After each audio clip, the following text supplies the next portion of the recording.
Hello, everybody. How are you doing today? Melanie here, and welcome to class. Feel free to say hello back and just type in who's here in class today. All right, so it's Thursday. Week is coming to a close almost.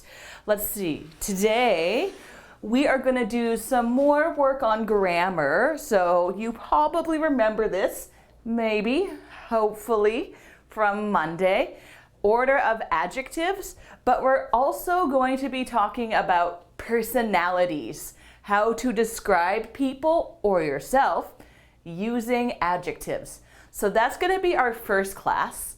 Second class, we're going to be working on idioms to do with the home or the house. And third class, we are going to do an special topic on see, watch, and look. So we're going to talk about the differences between those three verbs for the last class. So it should be a pretty interesting, busy, packed class today. So let's get to it. All right, so let's talk about the order of adjectives. So on Monday, you may have remembered we had a sheet kind of like this, has a lot of bubbles, colorful bubbles, and they have numbers on them. And you also might have this sheet here. It doesn't matter which sheet you have, they're all fairly similar, but it's telling you which order you put each adjective in. So, remember on Monday, I taught you the little acronym, OSASComp. OSASComp. What does OSASComp mean?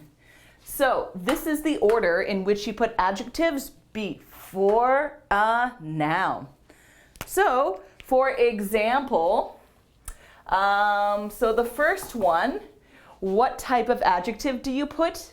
It's an opinion adjective. Opinion.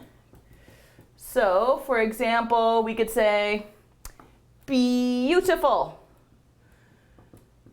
or amazing. Just a few examples. So it's like, it's your thought. This is very easy to change. Like something can look beautiful or something could maybe look ugly. All right, we should probably think of a noun, by the way. Let's put cat. Let's be simple. Let's stick with our animals. So first we have opinion. Second, S. What does S stand for? You can feel free to use your sheet here or this one, whichever one you have, doesn't matter. S. Let's see, for example,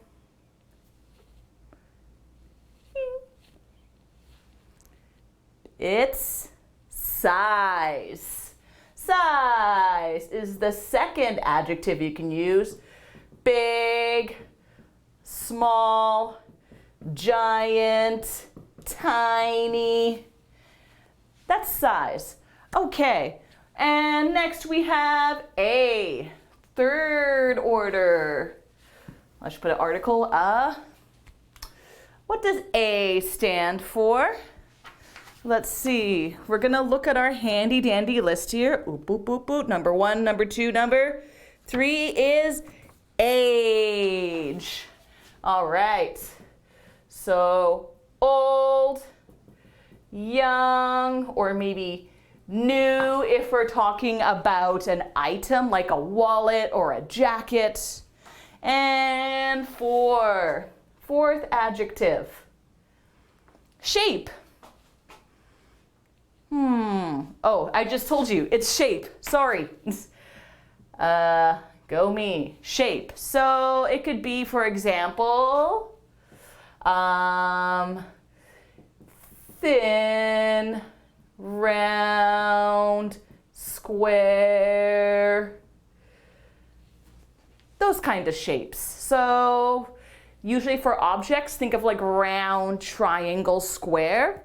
And for shape of a human, usually I think it kind of refers to like skinny or, bigger, thicker. Yeah. Number 5. The C. What does the C stand for? What could C stand for? Take a look here. Opinion, size, age, shape. And we've got to go over here. We jump a little bit. We have, for example, black, blue, pink. This is color. Thank you. Color. Right on. Okay. And how about the O? What does the O stand for? Let's see. Look in here. O stands for example, Japanese, British, Canadian. This stands for origin. Thank you. I saw someone answered. Thank you very much. Origin. Okay, almost there. M. This is usually only used for items, not so much animals or people, because we're not really made of something. So if we're talking about a jacket, a chair, or, you know, a TV or a phone. So for example, wooden, iron, cotton, wool. Like this is cotton, for example. We call this material. Material. And 8. Okay. 8 is, what's this one here? This is called purpose. This is kind of a tricky one. Purpose. So, for example, we could say writing, like a writing desk, which would be the noun. Soccer shoes. Okay. So if you take a look at the whole big shebang we got here, so we have, let's see what we made. Beautiful, big, old, thin, black Japanese wooden writing desk. All right, that's a very long that's a long sentence. All right, now remember, most of the time our sentences do not become this long. We don't have that many adjectives. Typically, we have maximum 3 before a noun, most of the time. Maybe 4 sometimes, but it's pretty rare. Usually, the number is between 1 to 3 adjectives and then a noun. That is the norm in English. So don't worry about trying to make sentences that long, like using that many adjectives. Usually, it ain't gonna happen. Okay, so now that we quickly reviewed that, let us do some practice. Okay, so I would like you to pull out this sheet here. It should say Order of Adjectives. This is the only grammar sheet we're going to do today because we're going to review grammar again tomorrow, so I don't want to do too much. So just pull out this sheet for now. And if you notice, there's a little handy dandy key at the top. It's very similar to this key up here, the OSAS comp. Remember, try to remember this OSAS comp. It's really handy and you might be quizzed on it. So please take this in mind, okay? It's important stuff. Okie dokie. Let's take a look. So we are going to do number 1. Number 1. Let's see. So it's multiple choice. So number 1, the woman is wearing a yellow long dress, or B, long yellow dress. So you could just type in A, or you could type in B. So that's all you have to do. You could just type in the letter. So what do you think the answer is for number 1? Do you think it's yellow long or long yellow? So how do we know? Basically, let's take a look at the 2 adjectives. Okay, so yellow. Yellow is a color. So that's a little bit further down. Long is a shape. Long. So that's before color. So that means the answer is going to be B. Yes, thank you, Angela. That is correct. The woman is wearing a long yellow dress. Very good. I'll just put like long, short here. Sometimes keep in mind, long, short could be considered part of size. Don't worry too much about that though. For now, we'll just say it's part of shape. But shape and size can kind of bleed into one another sometimes. Okay, number 2. So yeah, number 1 was B. What about number 2? He is a, okay, this one might be tricky. Actually, for the sake of this one, I'm going to say, so tall, short would be over here. Whoopsies. Okay, he is a tall, thin man or a thin, tall man. What do you guys think? So let's see. He is a tall, thin man. Tall is size, usually like short person or a tall person. And then thin. This is what I would call a shape. So that means it's going to be A. Thank you. You got it. A is the answer for number 2. Number 3. The company makes something products. Okay, so we have the company makes excellent farming products or farming excellent products. All right, excellent. What do you think? Do you think it's an opinion or like a size or an age? No, it's definitely an opinion. Farming is purpose, so that means A is the answer. Well done, Angela's kicking butt. Yeah. Okay, let's do one more. 4. James recently departed on a camping long trip or a long camping trip. What do you guys think? So long is a shape.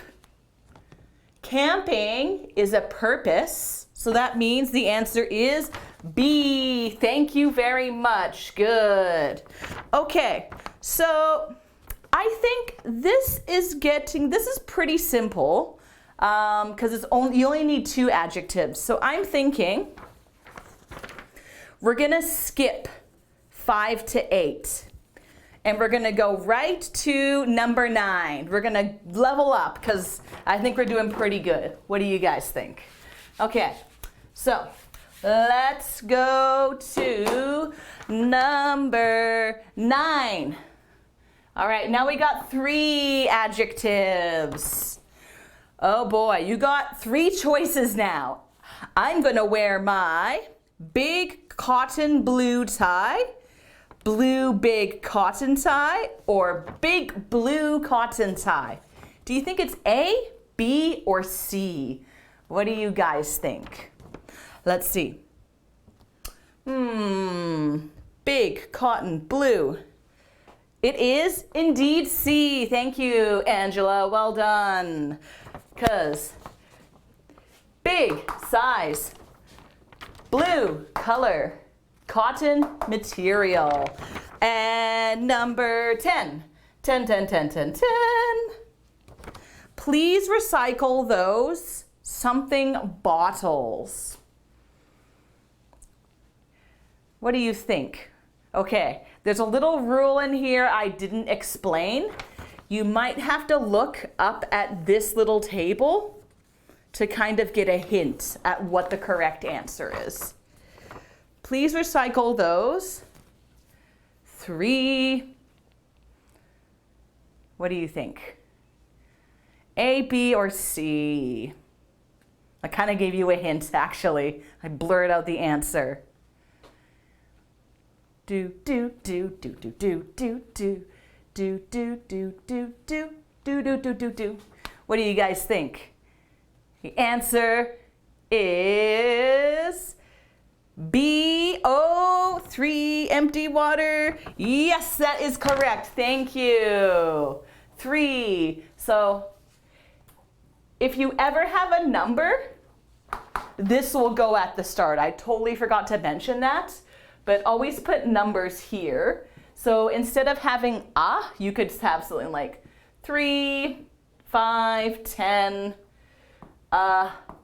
those. So think of them as kind of replacing articles in a sense. Okay, number 11. Number 11 is next. She packed her clothes in a, what did she pack her clothes in? A green, flimsy cardboard box, a flimsy green cardboard box, or a cardboard flimsy green box? What do you guys think? Is it A, B, or C? What is flimsy? Is that an opinion? Or do you think it's like a size or a color? Definitely not a color because we already have green as a color. And then cardboard would be material. So flimsy most likely is an opinion. So that means the answer is going to be, what do you think, guys? Going once, going twice, going 3 times, and I see someone has written B. That is correct. Thank you. B once again. A flimsy, opinion, flimsy, green cardboard box. Awesome. 12. Number 12. Their dog is a brown big German Shepherd, a big brown German Shepherd, or a German big brown Shepherd. Blech, that's a tongue twister. What do you think? Is it A, B, or C? Let's see. Brown big German. Brown is a color, so brown should be over here. Big is a size, so big should be over here. German is origin, so that's over here. So we want size, color, origin, shepherd. What do you guys think? What do you think the answer is? Going once, going twice, and B. Yes, that is correct. Thank you for jumping in there, Angela. Excellent. German Shepherd. Big, brown German Shepherd. I love German Shepherd dogs. Do you guys like German Shepherd dogs? One of my favorite dogs. Okay, 2 more questions, then we're gonna move on. Okie dokie. You guys are doing awesome, by the way. You seem to got your grammar down. All right, number 13. I am drinking from a small English tea cup. I am drinking from a small English cup, or I'm drinking from an English small teacup. A, B, or C? What do you guys think? So let's see, small, that's size. English, that's origin. is a purpose, so that means yes. The answer is indeed A. Once again, thank you, Angela. And last one. My philosophy old boring teacher talks for hours. My old philosophy boring teacher talks for hours. My boring philosophy old teacher, or my boring old philosophy teacher. 4. You guys got 4 options now. We've just upped the stakes.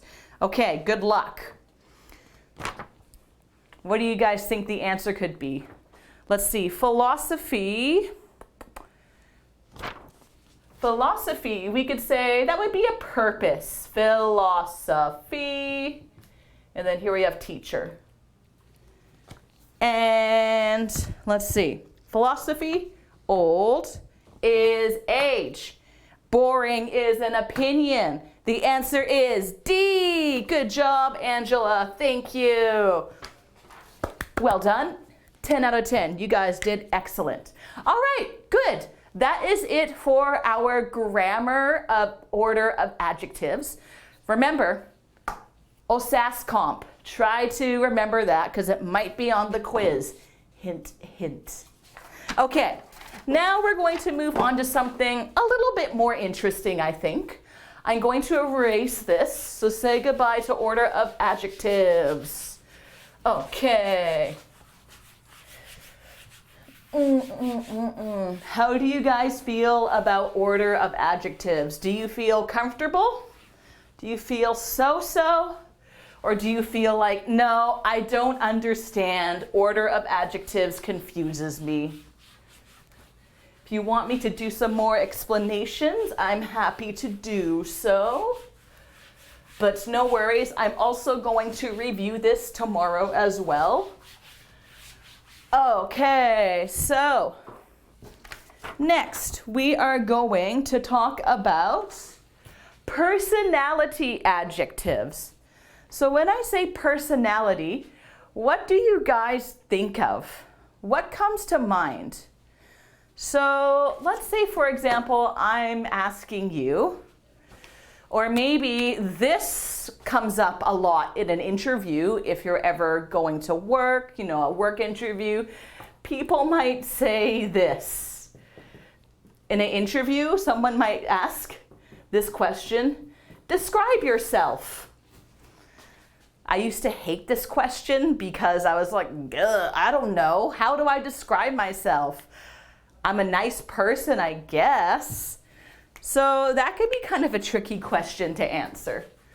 But if I were to ask you, maybe if I said, describe your personality to me. So if I ask you that, it's a little bit more clear. So, for example, for me, generally, I think I'm relatively easygoing. Easygoing. So that means, I'm kind of like, oh yeah, whatever you want to do, I don't care. Meh. Kind of relaxed, pretty calm. Sometimes, however, I'm a little like, oh, this is like a pretty good personality trait. I am a little lazy though. Sometimes I can be lazy. Maybe not such a good personality trait. So that's me in a nutshell, I feel. Easygoing, but sometimes a little too lazy. So what about you? What kind of personality do you have? You can just tell me like 1 or 2 things about yourself. It can be anything. Just feel free to type it in anytime. I'm curious to know what my students are like. There's no right or wrong answers, by the way.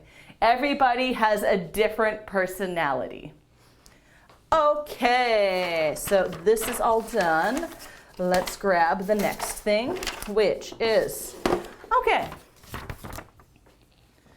I would like you to grab this sheet here, please. Now, there are a lot of There are a lot of adjectives here. We're not going to do every single one. There are too many. We're just gonna do, I've circled about 8. So here's what I would like you to do for this. What we have is we have a sentence, and here it says, let's do number 1 together. Sam is so enthusiastic to begin his day that he jumps out of bed and begins to sing. What do you think enthusiastic means? So here you can write down a synonym. And what is a synonym? A synonym is a word that is similar. So let's say, for example, enthusiastic. Okay, so I'm going to act out, what was his name? Sam. Okay, he wakes up, he jumps out of bed. Oh, the hills are alive with the sound of music. I can't wait to get started today, woohoo! What kind of adjective could you think of? Something similar to enthusiastic. So a synonym could be, for example, energetic. Energetic, super happy. Yeah, so that's what I'd like you to do. Take a look at these sentences and think, okay, what is a synonym for this word? Enthusiastic, another synonym. Energetic, very happy. Okie doke? Okay. What about you guys? Are you ever enthusiastic? What do you think? Are you guys enthusiastic? Are you really energetic?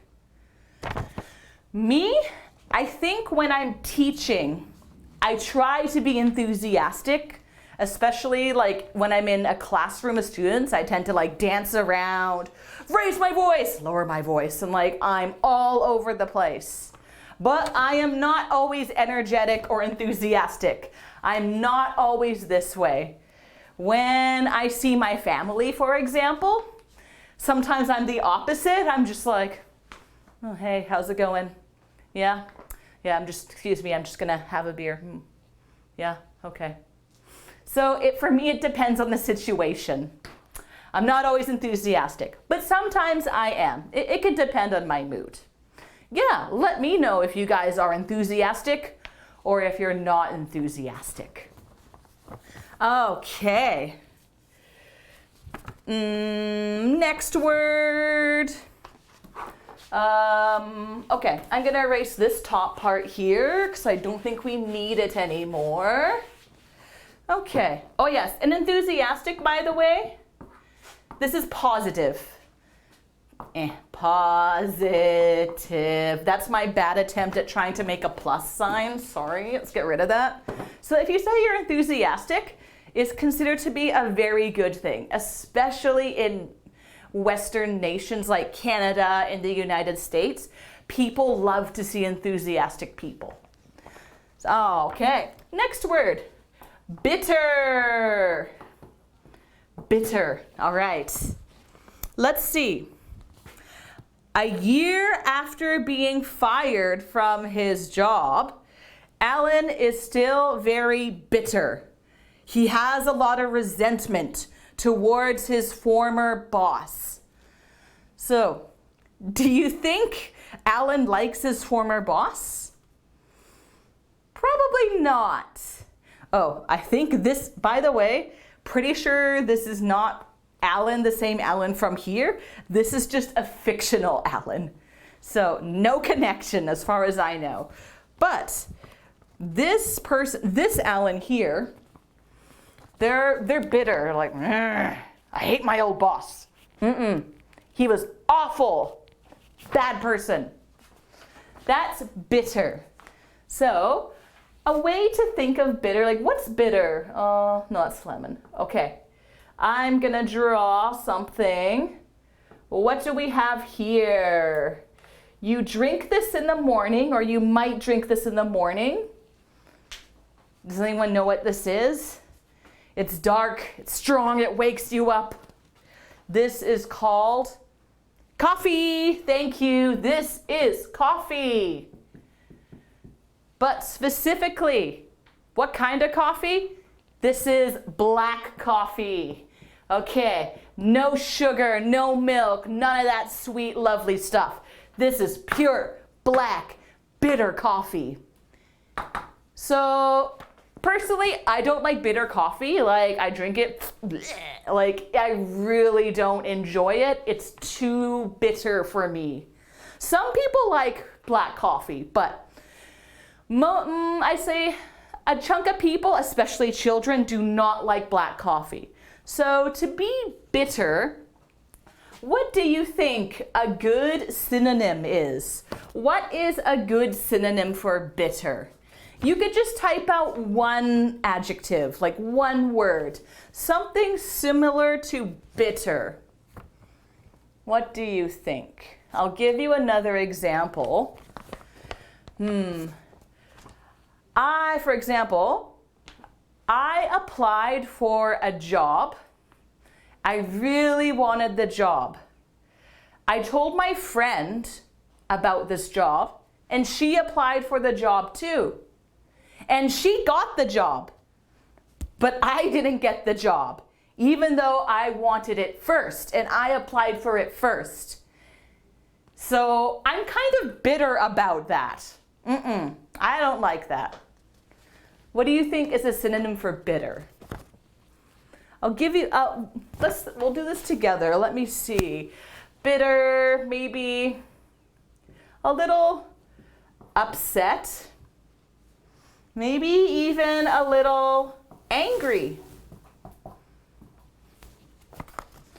So usually someone who is bitter tends to be kind of upset about something that happened in the past, and they won't let it go. What about you? Are you a bitter person? Oh, by the way, this is more of a negative trait. You might not want to use this if you're having a job interview in English, you might not want to use this word. Bitter people are not always nice people to be with. So what about you? Are you a bitter person? When I was younger, I think I tended to be a little bitter sometimes. Now I'm trying not to be. I'm trying to be more positive and easygoing. Remember that word, easygoing? Just, okay, whatever. C'est la vie, that's life. But every now and then, I can be a little bit bitter. What about you guys? Do you ever get bitter? Be honest. All right, let me know. Also, let me know if you're enthusiastic or not. Okay, still okay for time. Next. Okay. Furious. I'm gonna read out the sentence, see if you can guess what furious means. I am absolutely furious. I can't believe that my dog chewed my favorite shoes. Now they're ruined. Ugh. Okay, what do you think furious means? This might be a bit easier to guess than bitter. What's the synonym for furious? I'll give you a hint. We used the word already once. What do you think furious means? Ah! Nobody, somebody, anybody. What do you think? I'll give you another example. My little sister, without asking me, she came into my room and she took my clothing and she wore it. Now I can't find my clothing. Oh, I am furious. I hate it when my sister takes my clothes without asking.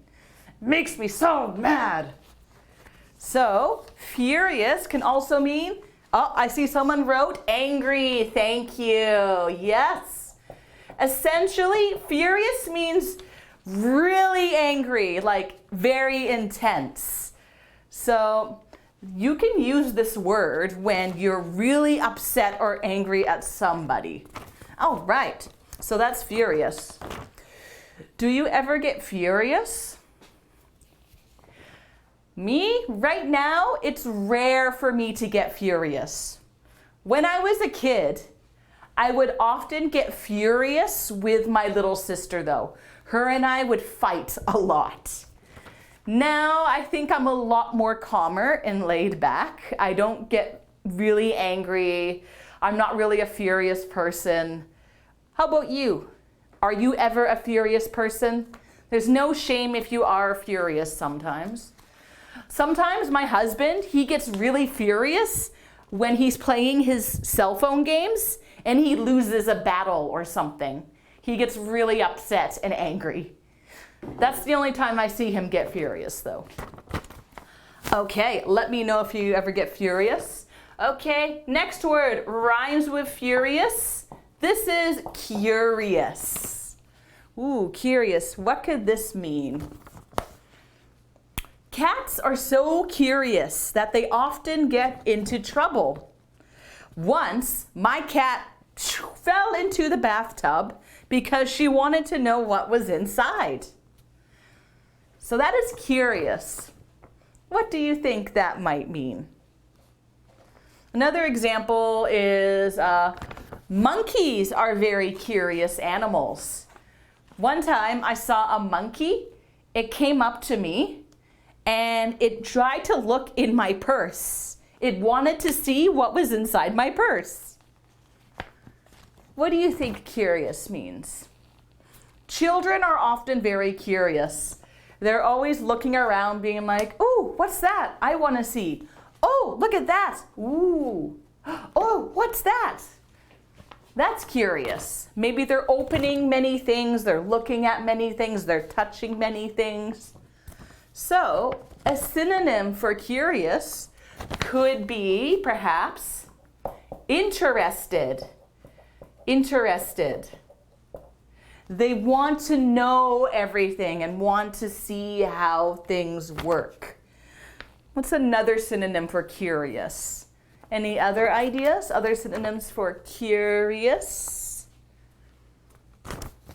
Interested.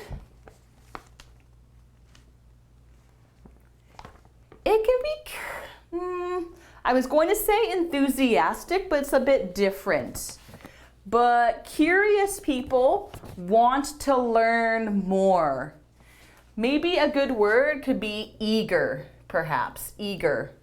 So basically, when you're curious, you want to learn more.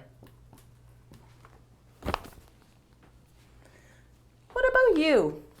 Are you curious? Do you like to learn new things? Do you like to go to new places and see new things? Let me know. Excuse me. I'm somewhat curious.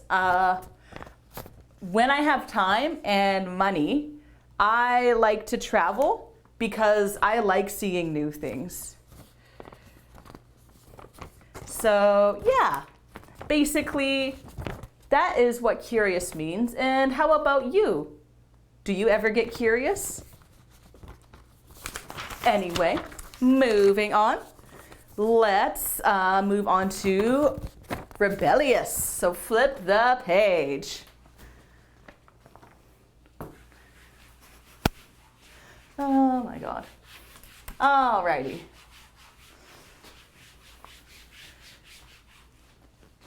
Okie dokie. Rebellious.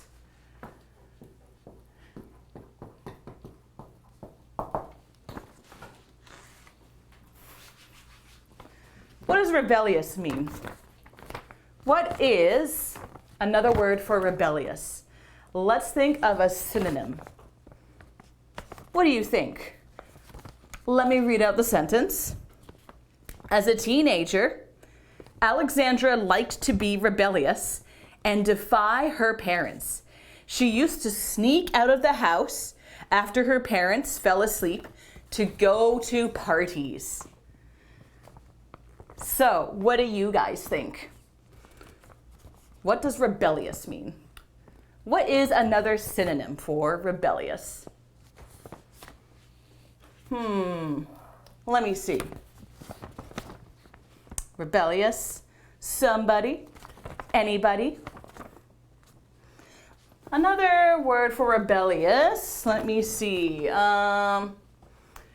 This is not exactly an adjective.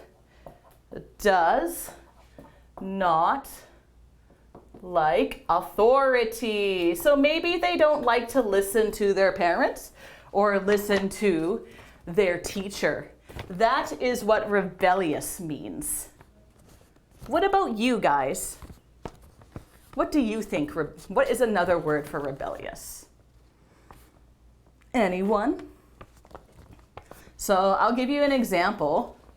My older sister, when she was a teenager, she was really rebellious. So she'd say, "Hey mom, hey dad, I'm going out to a concert." And my parents would be like, it's 11 o'clock. What do you think you're doing? It's bedtime. And she'll be like, "No, I'm going to a concert. You can't tell me what to do. Bye." That is my sister being rebellious. So what do you think is another good word for rebellious? Any other ideas? Feel free to type them out. I got another idea. Rebellious. How about maybe strong? So someone who's rebellious is usually strong. They can have their own opinion and think of their own thoughts. Or how about independent? Independent. What do you guys think?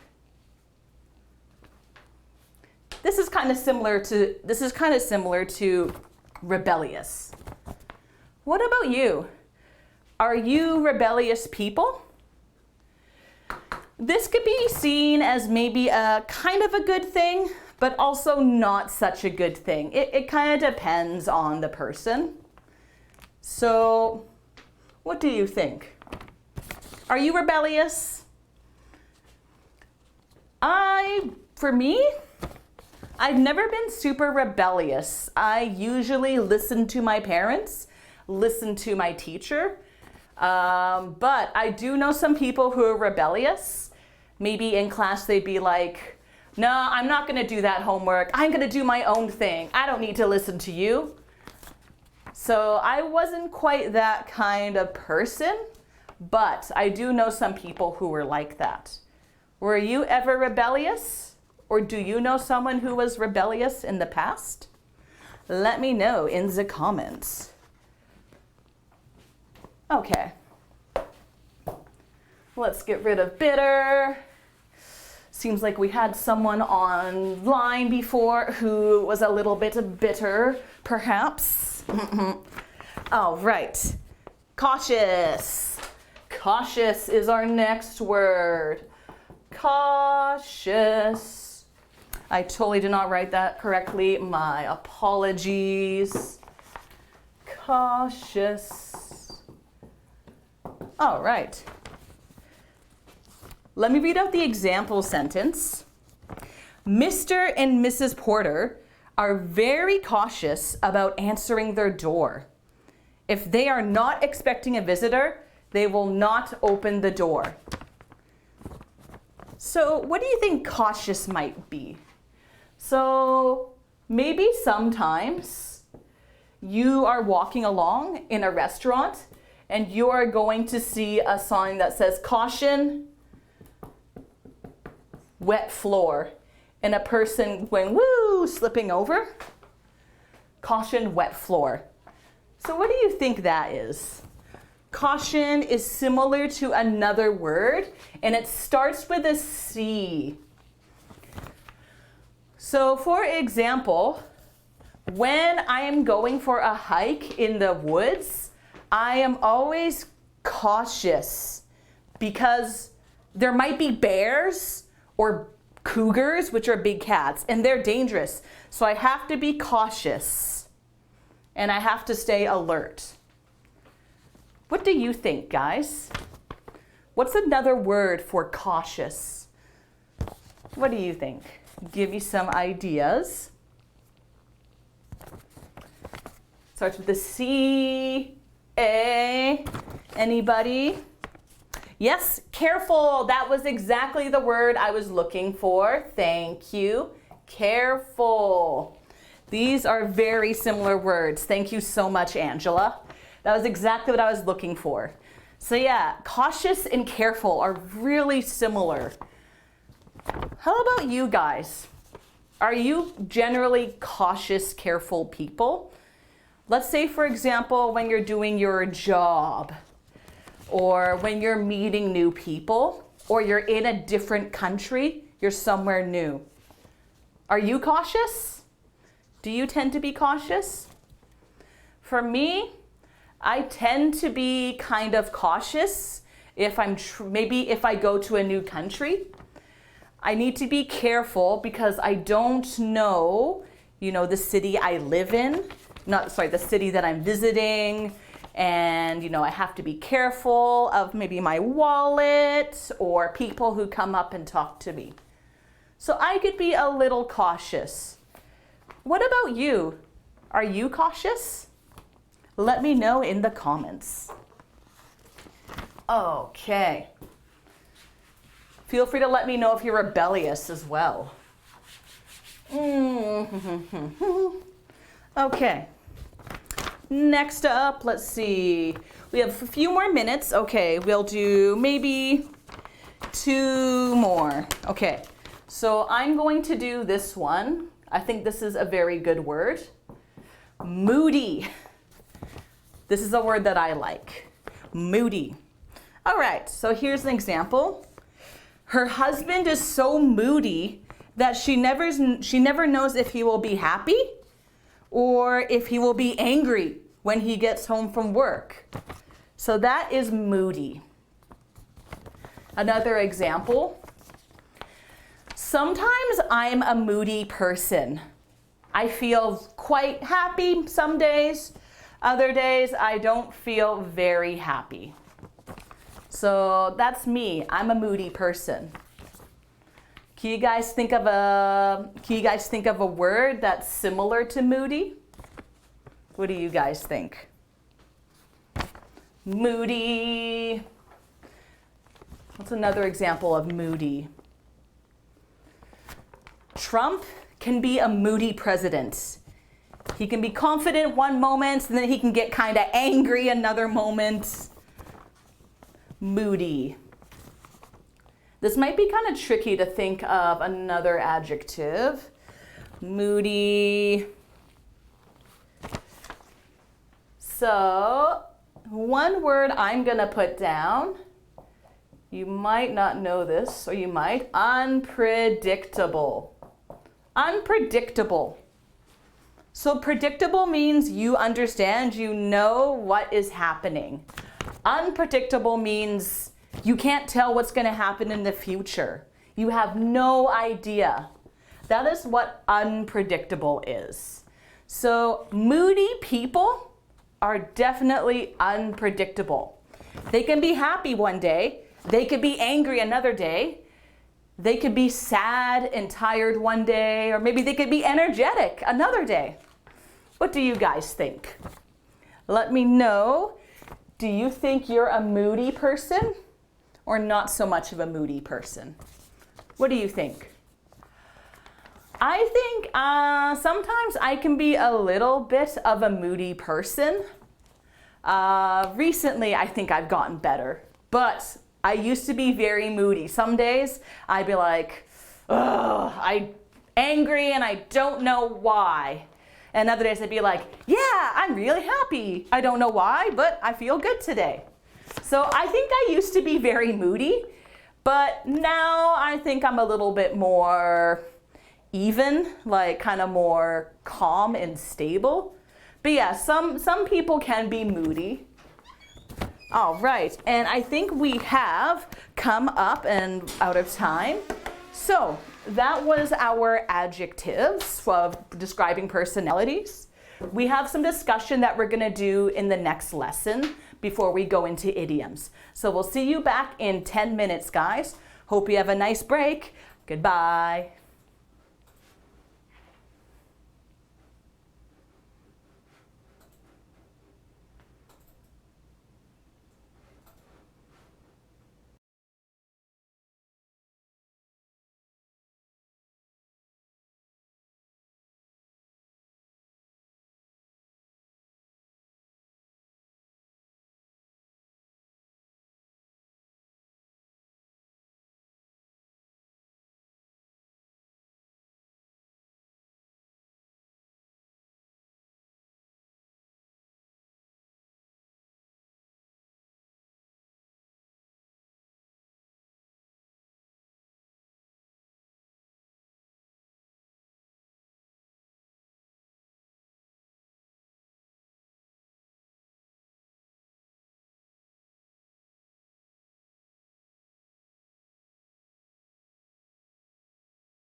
Hello everybody and welcome back to class. Hope you had a nice break. Okay, let's get ready to get back into it. So I think what we'll do is we're going to go over a few of these discussion questions. This is related to the activity we did on adjectives to describe people. So we're just going to do a couple of questions. So let's do question number 1. What makes you happy? What makes you happy? Or what makes you energetic, for example? For me, what makes me happy? I think I'm very happy when I'm outdoors going on a hike. So going on a hike in the outdoors and going camping really makes me happy. When I'm out in nature, sometimes I'll feel very energetic or enthusiastic. So yeah, I'll feel quite enthusiastic and energetic when I'm out hiking in nature. What about you guys? What makes you feel energetic or what makes you feel happy? Is it being with your family? Is it being with your friends? Or how about, do you feel energetic when you're cooking something? Or maybe when you're painting or drawing a picture? Anything could technically make you happy. So let me know in the comments what makes you happy. What else? Okay, here's the next one. Kind of the opposite. What makes you angry? Or what was the other word we learned? Furious. What makes you furious or angry? It could be anything. It's different for other people. What kind of makes me a bit angry is when people chew with their mouth open. So, you know, they're eating something and they're like, that makes me kind of furious. Like when people chew on their gum really loudly, I don't like it. So that's one thing that makes me furious. What about you guys? What makes you furious? It could be anything. What else makes me furious?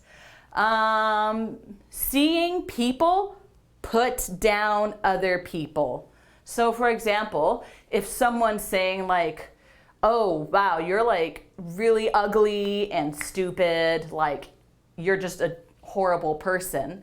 If they say something like that to another person and the other person hasn't done anything, that makes me furious. I don't like people who put down other people for no reason. So that makes me furious. Let me know what makes you furious. I want to know. Okay, we'll do maybe one more question and then we're going to move on. Let's take a look. A looky-loo. Let's see. Oh, this is a good one. What personality traits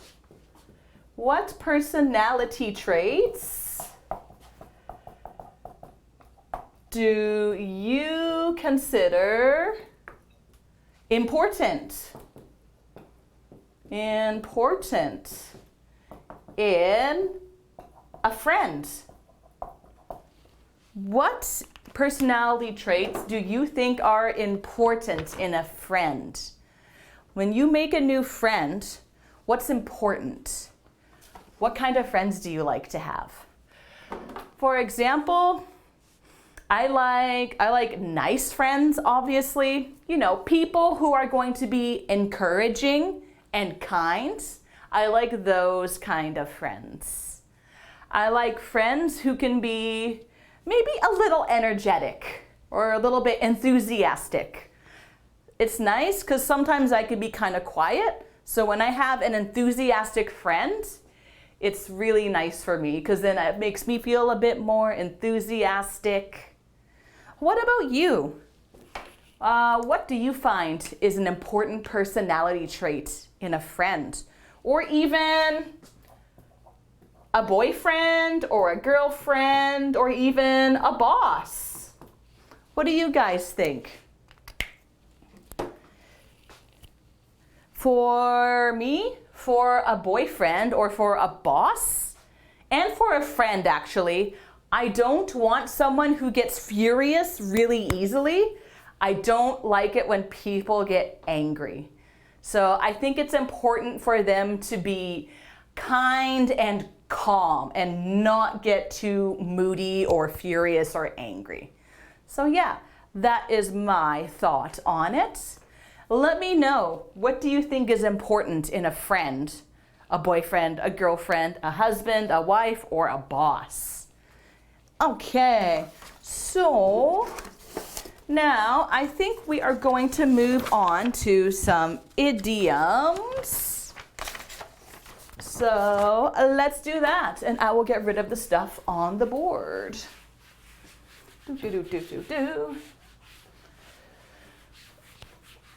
Nobody wants to let me know what's important in a friend, or a boyfriend or girlfriend, or a boss. Okay. All right. So moving on from, oh yes, order of adjectives, we can get rid of this grammar stuff here. And next we are going to talk about idioms. All about the home. Okay. Home idioms. Okay, so we have two sheets. I'd like you to pull out both of these. First, we have this one with all the lovely illustrations on it. And then we have this one here, not so many illustrations. Again, we're not going to do every single idiom on these lists. We're just gonna do a few that I've circled. So don't panic. You don't have to memorize all of these idioms. But please do take out these two pieces of paper. Okay, let's start with this one, the one with the cute pictures. All right, so first idiom. There's no place like home. If you've ever watched The Wizard of Oz, maybe you've seen Dorothy click her heels together saying, there's no place like home. So what does this mean? What does there's no place like home mean? So basically it means your home is a special place. It's something important. It's something, you know, there's no other place in the world like it. There was only one home for you. So I wrote out an example. Let's take a look. Okay, so this is true of me. I love to travel.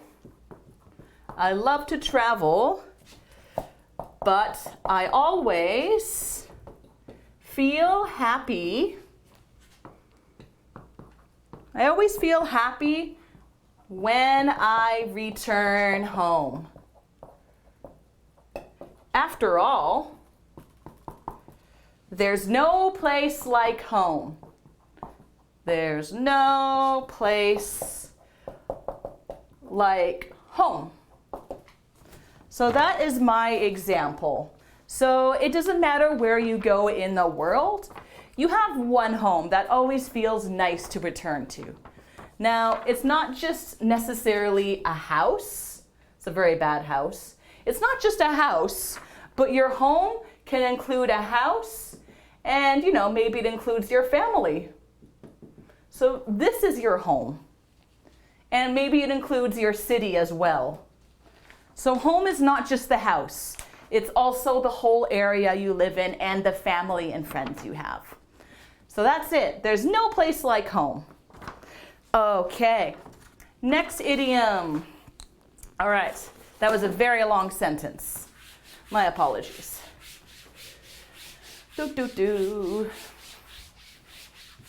And we have make yourself at home. Make yourself at home. Make yourself at home. Put your elbows on the table. Make yourself at home. That was a song we used to sing in camp when I was a teenager or a child. So make yourself at home. What do you think it might mean? To be at your home means you're comfortable. Maybe you're relaxing, you're happy. So to make yourself at home means make yourself comfortable. Make yourself comfortable. That's what make yourself at home means. So I will write out an example. So my friend always makes herself at home when she visits me.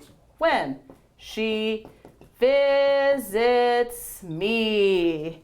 So when I invite my friend to come over, she'll come in, she'll be like, hey Mel, good to see ya. Kicks off her shoes, then sits on the couch. Maybe she has a beer. She gets comfortable very quick. So that's what it means to make yourself at home. So if you ever have company come to your house, and if you want them to be comfortable, you could be like, hi, come in, make yourself at home. So that means you want them to relax and to be comfortable. This is a very good idiom. You'll probably hear it pretty often, especially if you visit an English-speaking household. So keep this in mind. This is a good idiom. All right, what else do we have? Let's get rid of make yourself at home. Make yourself at home.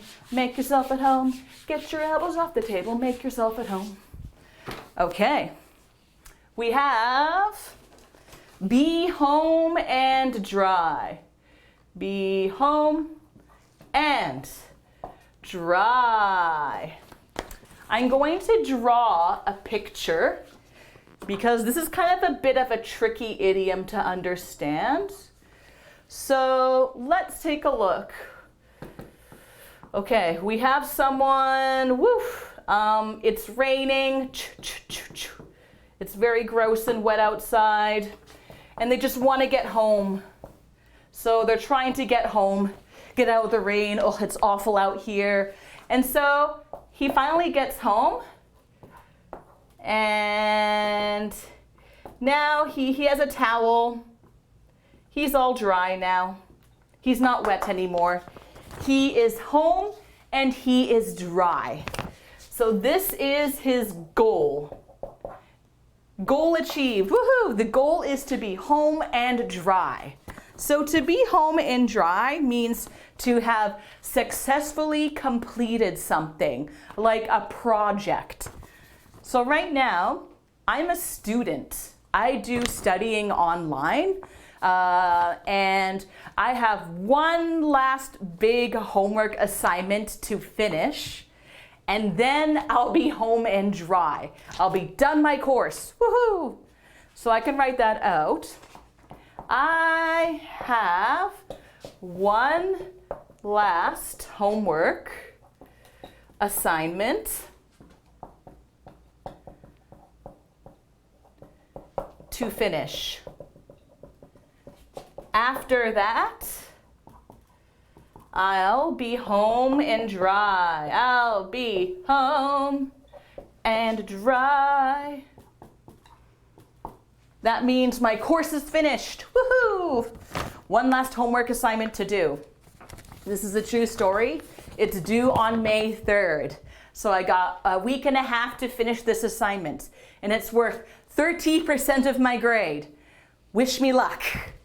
So that's what to be home and dry means. I don't hear this idiom too often, but every now and then you will hear it, so it's still a good idiom to keep in mind. And if it ever confuses you, just think of the guy trying to get home, get out of the rain, and his goal is to be home and dry off all the rain and to be comfortable. Okay, so moving on to our next idiom. Goodbye, rainy man. Boo, boo, boo, boo, boo, boo. Okay. Let's see, what do we got? Home in on. Home in on. Okay, so here we kind of have a little image to help us out. So to home in on, this is a military term, actually. So when, for example, fighter jets, if they're trying to get a target, so let's see, you're flying your jet, and okay, I don't know why they do this, but let's say here's a goose that they want to shoot. So they have to home in on the target. So to home in on something, it's almost like they're taking aim. So, okay, now it's in target. They homed in on the goose and they can shoot the goose down. Again, this probably doesn't actually happen, jet planes shooting geese, but it's just an example. Okay, so what was my example for home in on? Okay, when my dog is hungry, he will home in on any food that smells good. There, it smells good. So here's my hungry dog. And he's hungry, he wants to eat. So, and way over here, someone has some nice smelling food. So, oh, he's gonna smell that and he's gonna woo, and then he homes in on it and he finds the food. So it means to kind of make a target of something. That is what home in on means. This is something that we use fairly regularly in English, so do keep it in mind. Next, we have, what else do we have for idioms? We have close to home. All right, goodbye, hungry doggy. Home in on, no more. Close to home. So, close to home. All right, so here's the home, and then here is someone. They're close to home. They're almost there. They're very near. That is what close to home means. Okay, so when someone says something close to home, it means it affects them, and maybe not such a nice way. So an example, when my friend told me her cat died, when my friend told me her cat died, it hit close to home for me. So let's say here is my friend, and she's talking about her cat. And unfortunately, the cat died. And this is me listening.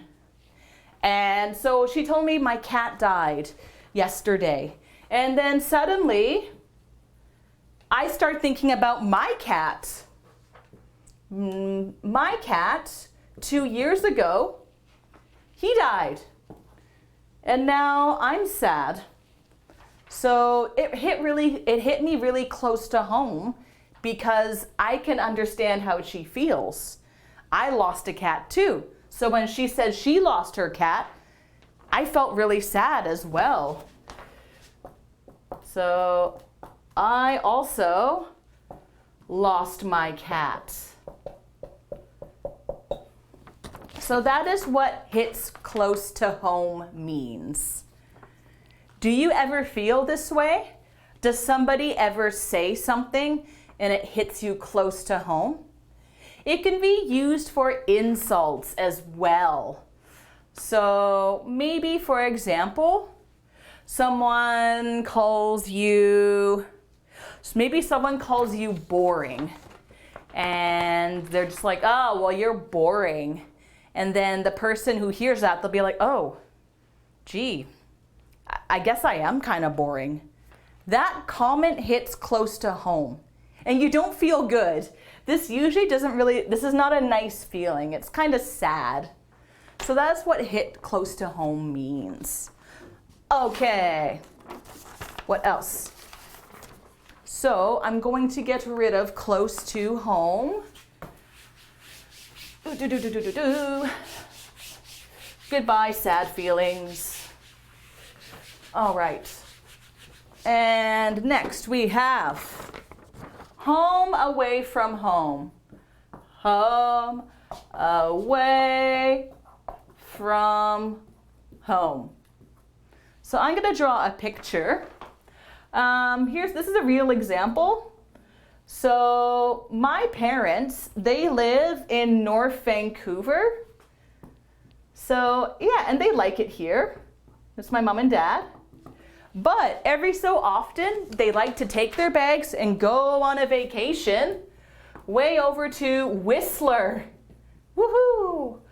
Because they like to go skiing and they'll stay in like a nice place. So, North Vancouver, this is their real home. This is where they live most of the time. But they go to Whistler a lot and they really love Whistler. They love to stay here. So Whistler is kind of like their home away from home. So basically, it's somewhere where you feel as comfortable as you are in their own home. So I'll type out Whistler is my parents' home away from home. Not home. Home away from home. Home away from home. Home away from home. Whistler is my parents' home away from home. Yeah. For me, I'd say maybe my home away from home is a city in Japan that I used to live in. It was called Kure. So I used to live in a city called Kure. And I really liked living there. It was like nice. It was like kind of nice and small, but there were enough people and I really liked being there.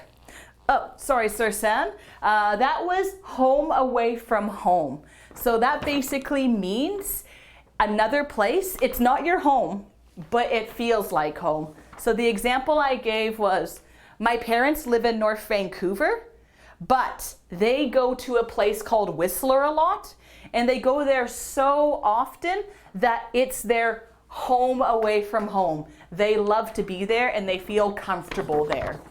So, and for me, this city, it's in Japan, that is my home away from home. It's where I feel comfortable. What about you guys? What's your home away from home? Tell me about your home away from home. Where do you feel comfortable, except for your actual home? And we say, Sarah-san has, my parents are from America. Oh, so is America your home away from home? Yeah, so maybe that's his home away from home.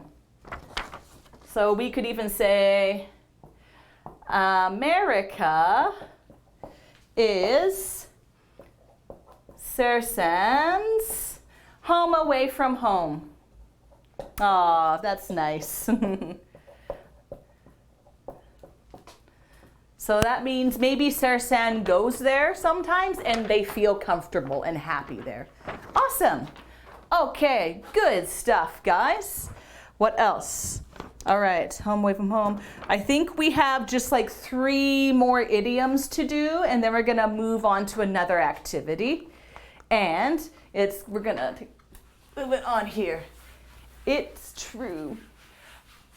Oh, so is America your actual home? So your home away from home, like, so is America your real home? Oh, okay. So, Sarah, your home away from home is somewhere else. It's a bit different. So let's say, okay, this is a very bad drawing, but this is America. And this is Sarah's home. But maybe there's another place that you go to a lot that you really like and feel comfortable. Vancouver, yes. So Vancouver. So, sorry, this is you, a bad picture, but maybe you really like Vancouver. So let's change America to Vancouver then. Vancouver. Vancouver is Sarah's home away from home. They feel very comfortable and happy in Vancouver. It's like their home. All right, did you understand that? I hope I was able to kind of get you a better idea on what home away from home means. This is a word, this is an idiom that we use quite often. It's a good idiom to keep in mind. All right, good. I'm glad you guys were able to give me some input on your home away from home. I think almost everybody has a home away from home. Okay, what else do we have? Home is where the heart is. Home is where the heart is. I think I explained this idiom on Monday because I think it's the theme of this week. But home is where the heart is. That basically means home isn't just a physical place.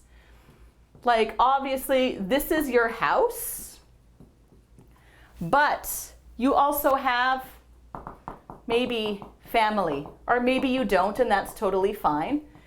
Family and friends. And you have your city, or your town, or your village. And so this is all home. This is your home, this whole thing. And that is where the heart is. So it basically means home is where your family, your friends, your community, it's where everything is. It's the place you love. That is where home is where the heart is. What do you think? Do you agree with this statement? Do you think this is true? Or do you disagree? You don't think home is where the heart is. So some people might disagree because they say, yeah, my home's nice, but it's not where my heart is. My heart is traveling around the world. Like, I like to go here. I like to live in different cities. I don't really care for my home very much. It's okay. Or some people will be like, yes, my family, my friends, they're so important to me, and I do have a nice house and I live in a nice city. So I agree. Home is where the heart is. So do you agree or do you disagree with this? It's okay. There's no right or wrong answer. It's simply a matter of opinion. Okay, feel free to let me know in the comments. I'm going to erase this picture. Home is where the heart is. This is a good idiom, by the way. It might even be on your quiz, so please take note of that idiom. Okay, let's see what else. Oh, to feel homesick. To feel homesick. This is something that happens a lot, especially to students who come to Vancouver to study English. When you go away from your home, you're in a new city, a new place, it can be exciting, but sometimes you miss your family and you miss your friends. Or maybe you have a girlfriend or a boyfriend back home. Or maybe you have a pet dog or a pet cat and you miss them. You miss your city. You miss your food. You miss seeing everything about your home. So when that happens, you might become sad. And then you become homesick. So, one example for me, when I lived in Japan, I really liked it, but sometimes I felt homesick. Sometimes I wanted to go home and see my family and see my friends. So yeah, when I was working in Japan, sometimes I felt homesick. I felt homesick. This is a very good word. We use it very often. I recommend getting to know this idiom. How about you guys? Do you ever feel homesick? Have you ever felt homesick before? Last summer, I actually felt homesick, and I was still in Canada, but I moved to another city to work for 3 months. So I moved to a city, worked for 3 months, but I sometimes missed my husband. I wanted to see him. And all my friends were back in Vancouver, not in the city I was working in. So last summer, sometimes I felt very homesick, unfortunately. How about you guys? Has this ever happened to you? It's completely normal, and it happens to a lot of people if they ever leave their city or their country. So yeah, let me know if yes, you do get homesick, or no, you've never been homesick. There's no right or wrong answer. Okay, what are some other idioms that we have? Okay. To feel homesick. All right, no more homesickness. Goodbye, homesickness. I guess right now most of you are at home, so I suppose you're not really homesick. Maybe not right now, but perhaps in the past you have been homesick. Okay, let's see. To get on like a house on fire. To get, sorry, that's very tiny. Let me write that again. To get on like a house on fire. This house is on fire. Okay, this is an idiom I haven't heard too often, but I guess it's around. So to get on like a house on fire means you get along with someone really well. So when a house gets on fire, it just goes up. There is a lot of fire. This fire loves the house. So this house is very flammable, but okay, this might not be the best picture, but these two people, you know, they really like each other. They're getting on quite nicely. So to get on like a house on fire, basically that means to really get along with somebody. You know, you like them. So for example, my husband and his friend get on like a house on fire.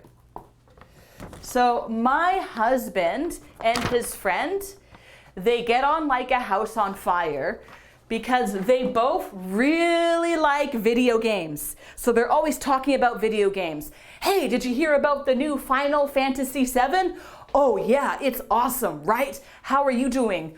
Oh, I got through level 8 and it was they could just talk about video games for hours and hours and hours. And they both like to drink a bit of beer. So yeah, they enjoy talking about beer, video games, anime, and all that stuff.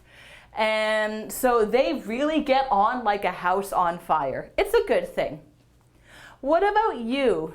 Do you have any friends or do you know somebody where you get on like a house on fire?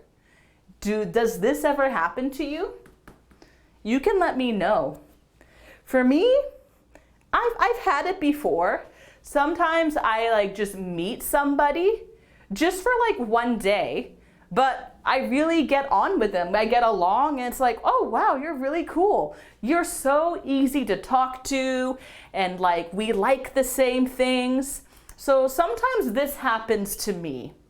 Not super often, but every now and then I will meet someone and like we can talk about a lot of things for a long time. Yeah. Okay, what else do we got? Close to home, homesick, and I'll get home in on. Okay, you know what? That is it for our idioms. So those were the idioms that I covered. So I'm just gonna quickly write out a list of the idioms I went over today. And these are the idioms I want you guys to focus on. So get on like a house on fire. What else did we have? We also had homesick. Homesick. There's no place like home. No place like home. Home is where the heart is. Home is where the heart is. And what else? Let's see. Make yourself at home. Make yourself at home. Be home and dry. Home in on. Okay, so these are some of the idioms that we covered. There's a few more and I'm gonna write them down in a second. So, okay, I'm gonna get rid of get on like a house on fire because we've already done that. We also had close to home. Close to home. We also had home away from home. Home away from home. And yeah, I think that's it. So these are all the idioms we covered today. And remember, some of these might be on the quiz, so do try to get familiar with them. We're gonna quickly go over them tomorrow though, so don't worry too much if you don't have it all down 100%. But feel free to take a picture or quickly take some notes just so you know what to study. And with that, we are done with idioms. Woo! What a ride. Okay, so now we are going to focus on talking about your home. So, we are going to do some practice about talking about your home. I'm going to give you a few ways of how you can talk about your home. So I don't have the first page of this, I apologize, but you don't really need the first page. We only need the second page. So just look for a page that has conversation questions written on it. But if you can't find it, don't worry. I'm going to write some of the questions on the board. We're just gonna go over like 3 questions maybe, okay? So I'm going to erase these idioms. We'll do a quick review of them tomorrow, not to worry. Okay. Farewell idioms, farewell idioms, farewell idioms. It's sad to see you go. Up, up, up, up, up, up, up. Oh, okay. Whew. Okay. So, let's see. Talking about the home. All right. So if you remember on, okay, that one is completely dead. If you remember on Monday, we went over a lot of vocabulary about the kitchen, the bedroom, the bathroom, and different types of houses. So let's try to talk about your home and what kind of things are in your home. All right, so this is going to be quite simple, maybe, but let's just try. So number 1, Describe your kitchen. Describe your kitchen. So what does this mean, describe? It basically means talk about your kitchen. Tell me about your kitchen. Tell me about. What is in your kitchen? So describe your kitchen. So for example, you could say something like this. In my kitchen, there is, or you could say there are, depending on how many things you're going to talk about. So if you're talking about one thing in your kitchen, you can say there is. For example, in my kitchen, there is a big cooker, which is an oven and a stove. Or in my kitchen, there are many appliances. For example, oven, a stove, a refrigerator, a kitchen table. So I could say, in my kitchen, there are many appliances, such as, okay, this is where I want you guys to kind of fill in the blanks. Okay, let's try it together. In my kitchen, there are many appliances, things, such as, I'm going to write down one thing, such as a fridge. That's my contribution. What else is in your kitchen? In my kitchen, there are many appliances such as a fridge, an oven, thank you. I saw someone write down an oven. Anything else? Just a fridge and an oven? That's a very small kitchen. Not much there. Once I did have a kitchen that didn't have like anything. All my kitchen had was a fridge and a countertop and a sink. That was my kitchen. It was so tiny, it was awful. Anything else in your kitchen? Stove, thank you. An oven, I could just say oven and stove. What else?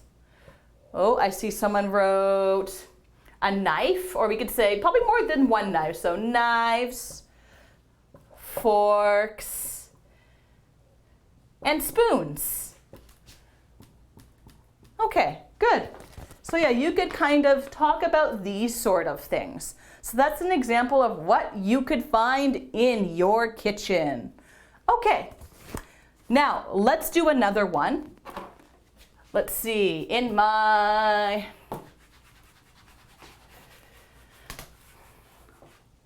what else do we have on here?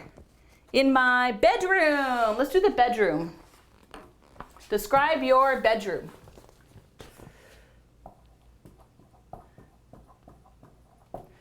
So in my bedroom, there are many, maybe not appliances. Appliances are usually things that you can turn on and off, and it's usually like things in the kitchen, for example. There are many things such as, tell me what's in your bedroom. In my bedroom, there are many things such as a bed. Yes, thank you. Someone wrote a bed, of course. A bed. Anything else? Just a bed? In my bedroom, there are many things such as a blanket. Yeah, a blanket on the bed. That's a good one. A blanket. What else? Oh, I see a pillow. Good, good. A pillow. Anything else? I'm going to add one.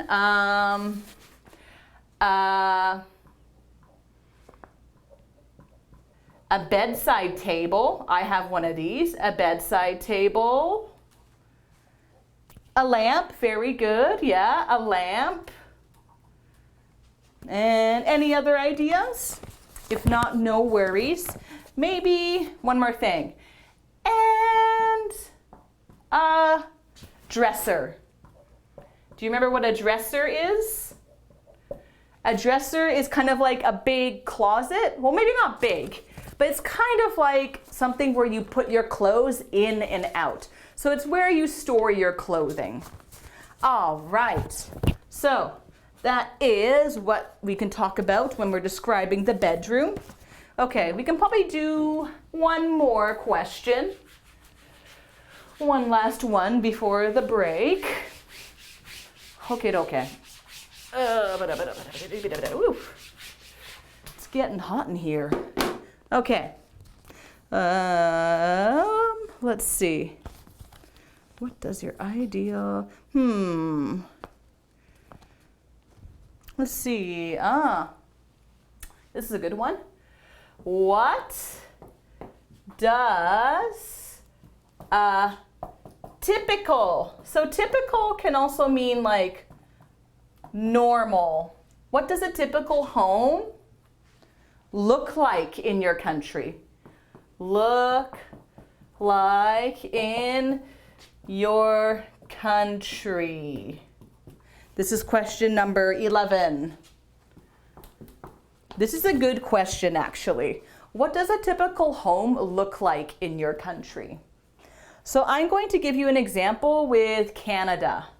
So a typical home in Canada,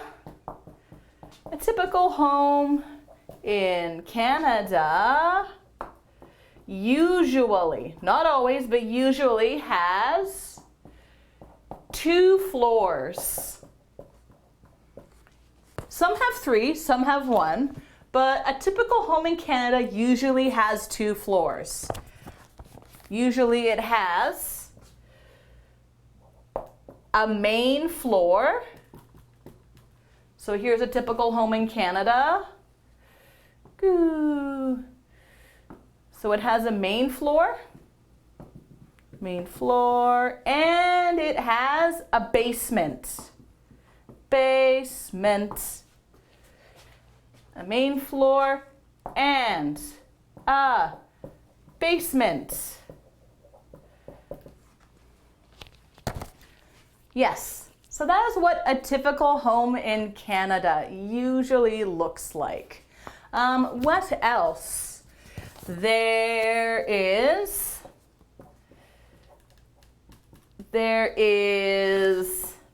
a living room,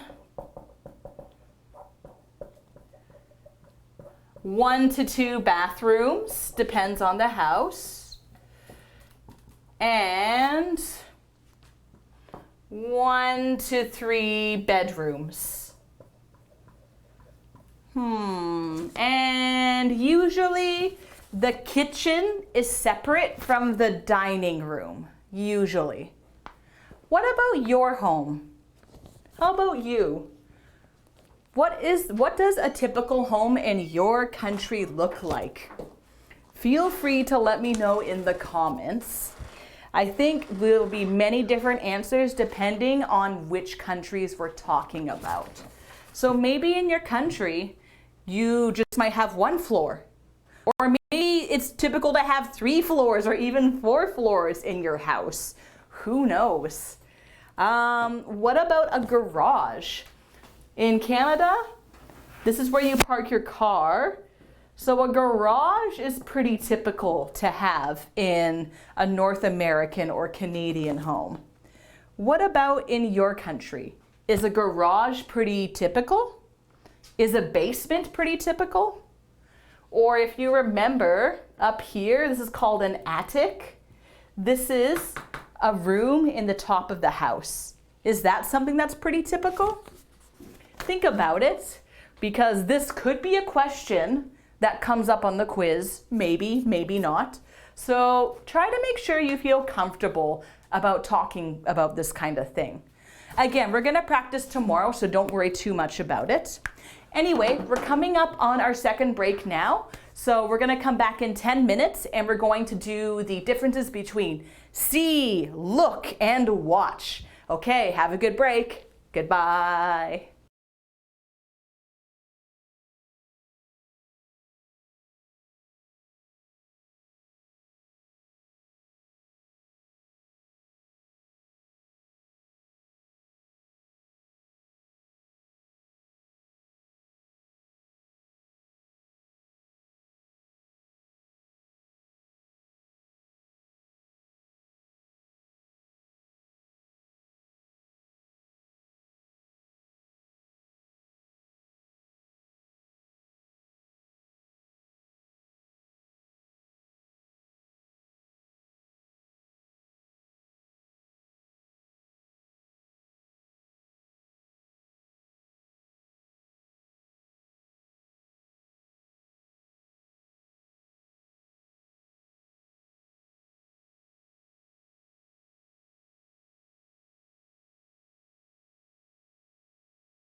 Hi guys, and welcome back to our lesson. Here we are in the last leg of our last 50 minutes. So let's get to it. So we are going into our elective lesson, and we are going to talk about the differences between see versus look versus watch. This is a question we get from a lot of ESL students because these all kind of mean similar things. You're using your senses, the eyes, to take in imagery. Yet we have 3 different verbs. What's with that? Strange stuff, I know. So today we are going to talk about the differences between these 3 verbs. Okay, so let's take a look and take out this sheet if you have it. If you don't, no worries. But I'm going to draw a little chart for you. Hello to you too, Vanna Ryan.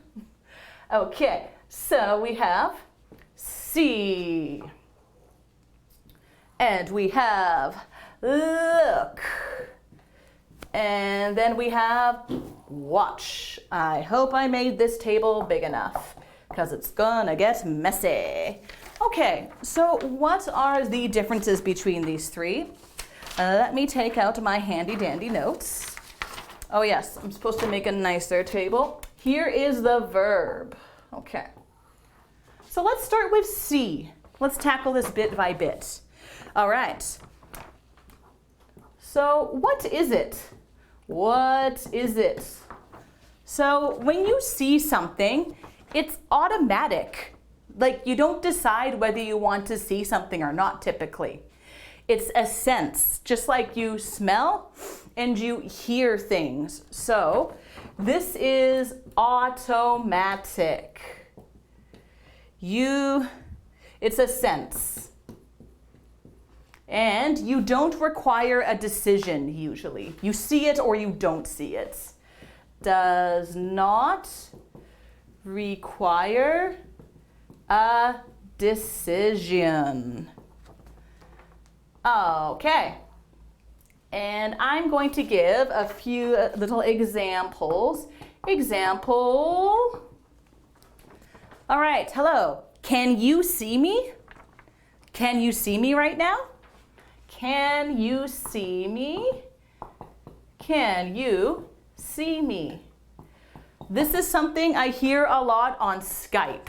So maybe when I'm Skyping with my parents, they're always going to be like, hello, can you see me?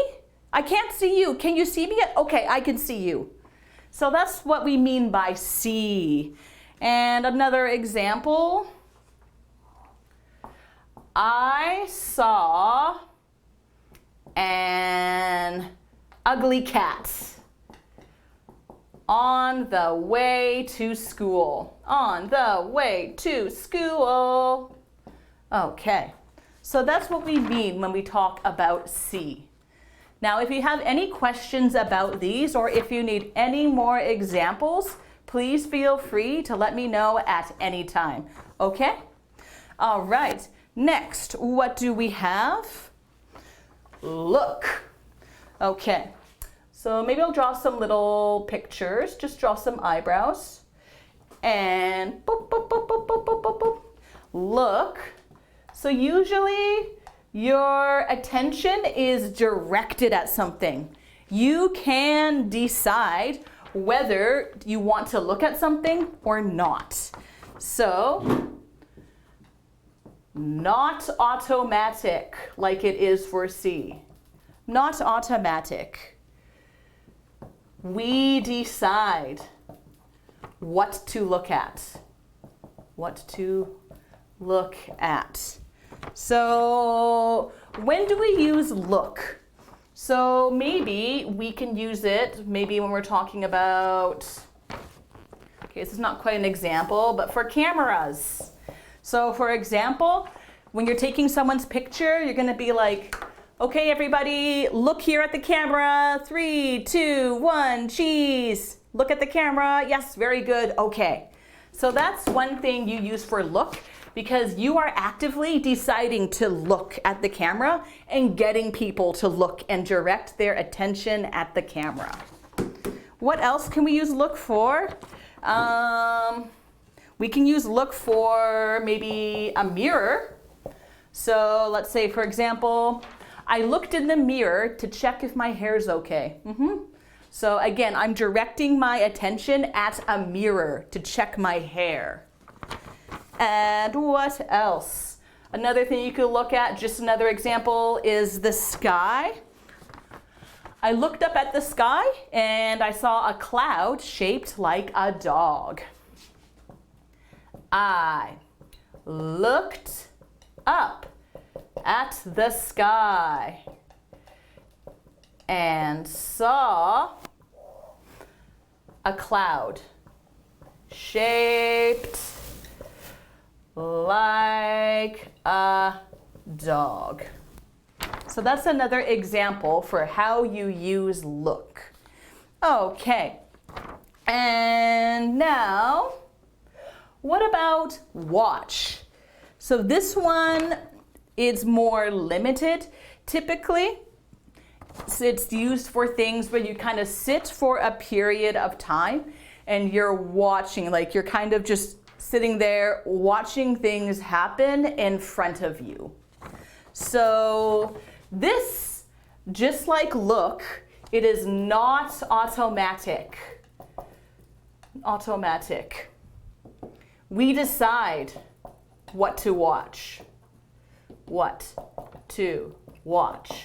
So the most common things that we tend to watch are TV. So for example, you can watch a movie or you can watch a TV show. You can watch sports. So for example, I watched an interesting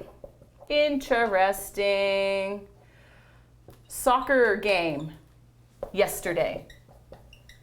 I watched an interesting soccer game yesterday. So when you're thinking of watch, think of a TV set or a movie, or think of you just kind of casually sitting there and like watching something happening in front of you. All right, so these are the main differences between see, look, and watch. If you want me to go over any of these or give some more examples, or if you have any questions at any time during the class, please feel free to write me any questions you have, and I'll be sure to go over them before the class ends. Okay, so now that that is out of the way, let's do a couple more little idioms. Or actually, maybe we should do let's do a little bit of an exercise first. Okay, we're not gonna do the whole thing. This is long. We're just gonna do like maybe 5-ish questions, okay? So I'd like you to pull out the sheet that says look, see, and watch exercise, okay? So we're gonna pull this out and give it a whirl. Now I'm going to erase this, so take your pictures now if you need to, but also you do have a little table up here, so don't worry if you don't have this picture. All right, gonna say goodbye to this in 3, 2, 1. There she goes. Let's clear off the board. Did you guys watch anything interesting on TV today? Or have you watched any interesting movies lately? I watched, what did I watch? My husband and I, we watched the new Disney Pixar movie, Onward, and it was a good movie. We really liked it. It was a nice movie. I would watch it again. Okay, so let's get to it. So let's do number 1 together. Okay, so I'm not gonna write out the whole sentence because that's gonna take a while. So number 1, let's fill in the blank, and you have to put it in the correct tense. All right. I'm tired. I stayed up late last night. Rubbish TV. So what do you think? Which verb are we going to use? See, look, or watch? See, look, or watch? What do you guys think? I stayed up late last night. Rubbish TV. Are we going to use see, rubbish TV? Look, rubbish TV, or watch rubbish TV? So remember, when you're doing things that involve TV, it's almost always watch. So it is watch for number 1, but we need to make sure it's in the correct form. So I stayed up late last night watching rubbish TV. So it needs to be ing form here. So do be careful of that. Okay, so I hope you guys understand. Just type in see, look, or watch. And if it needs to have something at the end like ed for past tense or ing, please put that in as well, okay? Number 2. Okay, this is gonna be kind of a tricky one. There's 2 possible answers, but there's one that is better. So I'm gonna give you a hint here.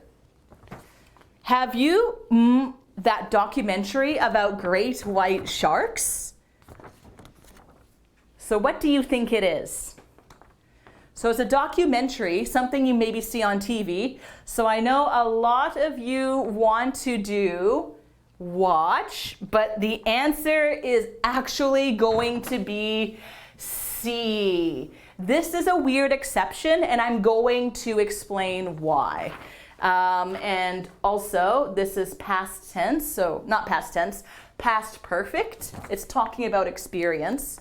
So when we want to talk about experience, about seeing something, you have to say see. It's not watch. I know it's kind of weird.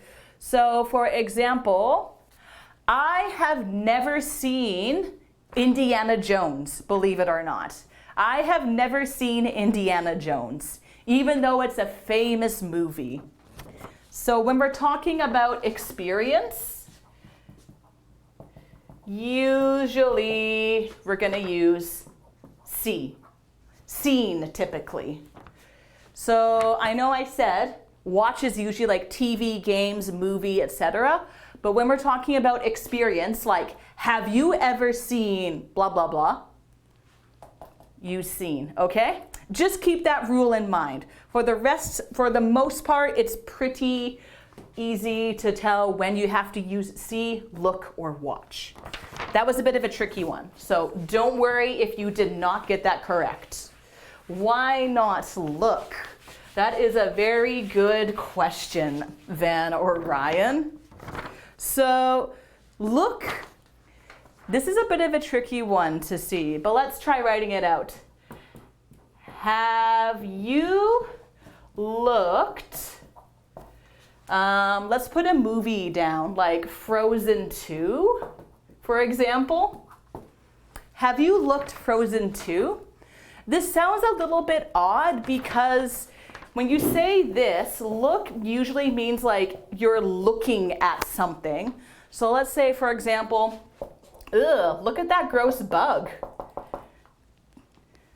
So usually that means you're like looking like directly at one thing, and usually it's for a short period of time.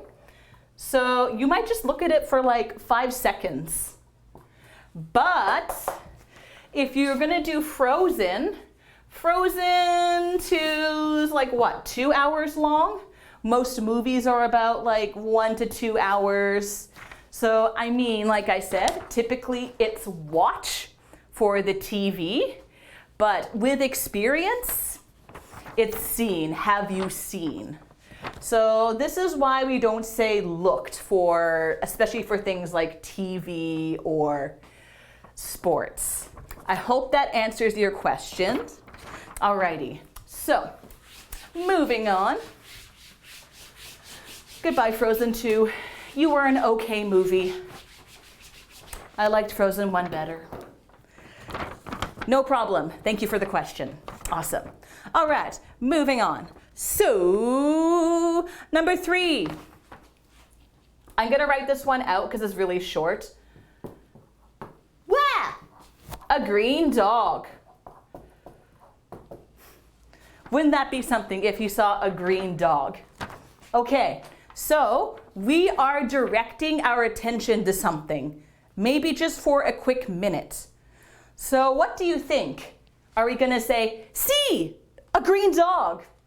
Or are we going to say, look, a green dog? Or do we say, watch, a green dog? What do you guys think is the answer? I'll give you a little hint. Oh my God, look at that. This is a hand, he's pointing at a dog. It's green, just pretend it's green. Yes, it is look, thank you. Excellent work. Look, a green dog. Well done. Yes, you guys are fast learners. Nice, nice, nice. Okay. Easy peasy lemon squeezy. What else do we have?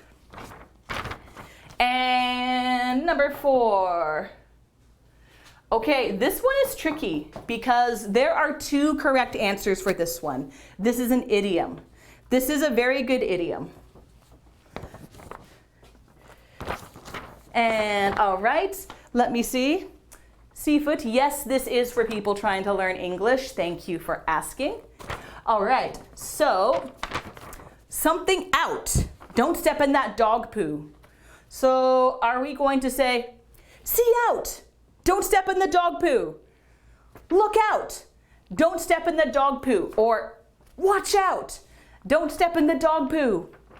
So based on the rules that I've taught you guys, what do you think the answer is?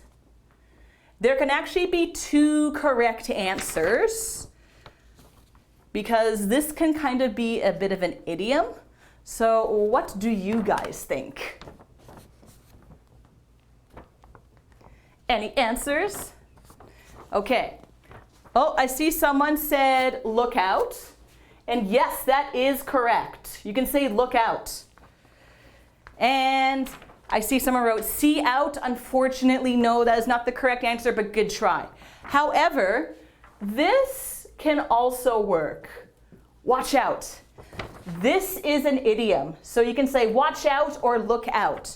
To watch out or look out means be careful. Something's coming up ahead. So it doesn't matter which of these you use, but according to the rules that I've taught you between see versus do versus watch, look out might be the correct answer. But keep in mind, in everyday English, you can use either of these for this expression. Okay, let's do maybe just one more. Let's do one more, 1 or 2 more at most. Okay, number 5. Can you blank that blonde girl with the glasses talking to Claire? Can you blank? What do you think? Can you see? Can you see that girl with the blonde hair?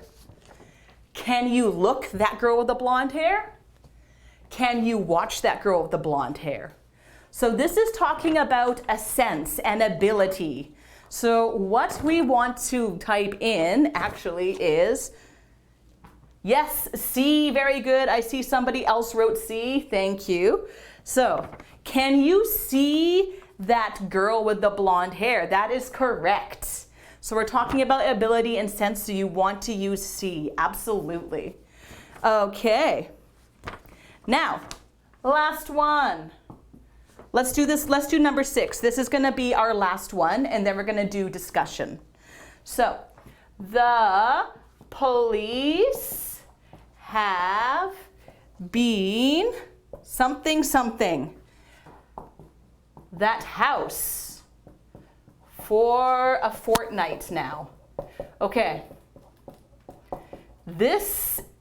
I know this is a very famous video game, but this is not a term that I use very often. So I believe a fortnight is about 40 days. It's a long time. So essentially, they've been looking at this. So basically, this has gone on for many days and many nights. So here you have these policemen. They're just kind of, they're sitting there Here's a house. So for a long period of time, do you think the police have been seeing that house? They have been looking that house? Or they have been watching that house? Maybe they're waiting for something bad to happen. So the answer is watch. Very good. Thank you. Excellent. The police have been watched. Now we need to fix this. We need to add something at the end. We need to do progressive tense. So the police have been watched. What do we need to add at the end? Is it an ED? Is it an ING? Oh, I see someone typed in ING. Thank you. Good job. Yes, the police have been watching that house for a fortnight. Good stuff, guys. So that is it. I think that is enough practice. I think you guys have a pretty good grasp on this. So let us say goodbye to the activity sheet and let us go to this sheet here. Now, you're going to have a similar explanation to what I already explained to you, so don't worry about reading over all of this. I'm just going to teach you like 2-3 very quick idioms. All right, so I'm going to get rid of all this junk here. Okay. Nice and clean whiteboard. Okay, let's see, what do we got here? Idioms. Look up to. Look up to. So we're using the look idiom. So to look up to, what does this mean? It means to admire or respect somebody. That is what look up to means. So for example, I look up to my parents a lot because they are very responsible. Boring answer, I know. Very boring answer. So basically it means to admire somebody. So usually when you look up to someone, it's someone who's doing something very good. So we are going to discuss this later, but this is a very good idiom to keep in mind. So keep that one in mind. Look up to, and think about people you look up to. I'm going to ask you later. Sometimes you look up to famous people, or you might look up to somebody you know, like a parent or a sister or a brother. Okay, what else? Actually, I'm going to leave that up here. As far as I can see. As far as I can see.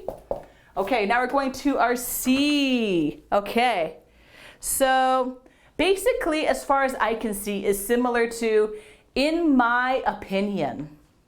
So let's see, for example, okay, I'm going to go back to Frozen 2 again, I know. As far as I can see, Frozen 2 just isn't as good as the first Frozen. I think I'm talking a lot about this movie today because I watched somebody give their critical analysis on this movie earlier today on YouTube. So that's why I'm doing all the Frozen junk today. So in my opinion, as far as I can see, Frozen 2 just isn't as good as the first Frozen movie. All right, so that is another idiom. Last idiom. I almost don't think I need to go over this one with you because I think this is a pretty common one. Most people know about this. I say this almost every day. See ya. See you. See you later. See you around. So basically, this is slang for goodbye. That is what see ya or see you means. So usually I'll use this with my friends after I see them. So I'll be like, okay, bye guys, see ya. So this is something that you're going to hear and see a lot in the movies especially. Good term to know, good term to know. Okay, so now we're going to get into the fun part, the discussion. Woohoo! Okay. Discussion, discussion. Let's talk about things. Okay, so question number 1. So flip over to this side here. We have a long list of discussion questions. And I would like to know, guys, is there anyone you look up to? Is there anyone you look up to? Is there anyone you look up to? So I'm going to give you an example. So for me, yes, I look up to, I admire, blah, blah, blah, because blah, blah, blah, blah, blah, blah, blah. So here's my example. Yes, I do look up to someone. I look up to my older sister because she is such a strong and independent woman, and she is not afraid to say what is on her mind, and she has a strong sense of justice. I admire her, and I want to be more like her. So that is who I look up to. So how about you guys? Who do you look up to? It can be anybody. You don't have to know them on a personal level. So, for example, I look up to my older sister. I look up to, oh, I don't know, Johnny Depp. Who are some other famous people? I look up to Barack Obama. Awesome. That's a great one to look up to. Barack Obama. Why do you look up to Barack Obama? You can keep your answer really short. Don't worry. My answer was super duper long. You guys can keep it shorter. So I'll keep my answer short. So I look up to my older sister because she is very strong and forward thinking. Period. That's it. He cares for his country. Yeah, okay, good. Because he cares for his country. So I look up to Barack Obama because he cares for his country. Wonderful. Thank you so much. Great example. Anybody else? Feel free at any point to let me know, who do you look up to? Okay, and we're gonna move on to the next question, but you can respond to question 1 if you haven't had time. Go ahead, keep typing. Okay, question number 2. Are there any slang terms for hello or goodbye in your language? So, are there any slang words for hello or goodbye in your language? So let's say, well, I'm English, so you know, obviously I don't really have much of an answer for this because I taught you see ya. Actually, in English, when we say hello, sometimes instead we might say hey, hey. Sometimes even say yo. What about in your language? Like, say, I know we have some students from, I believe, Korea, perhaps, or maybe some Japanese students. We might have some students from Brazil. So do you have any slang in Portuguese or Japanese or Korean or any other languages I'm missing? So if you have any slangs for hello or goodbye, definitely let me know. What's some other slang? So yeah, hey, yo. So these are slang words for hello in English. Hey, yo. Hi. That's another one, I guess. Kind of slang, but also kind of normal. What other slang do we have for goodbye? Goodbye slang. So obviously, we have see ya in English. We also have this one I love. Bye. I use this one a lot with my friends. I always go like, bye. Obviously, you don't want to use these in formal situations. Like if you're getting a job interview, please don't use these words. It's not polite. With your friends though, these are totally fine. Yeah.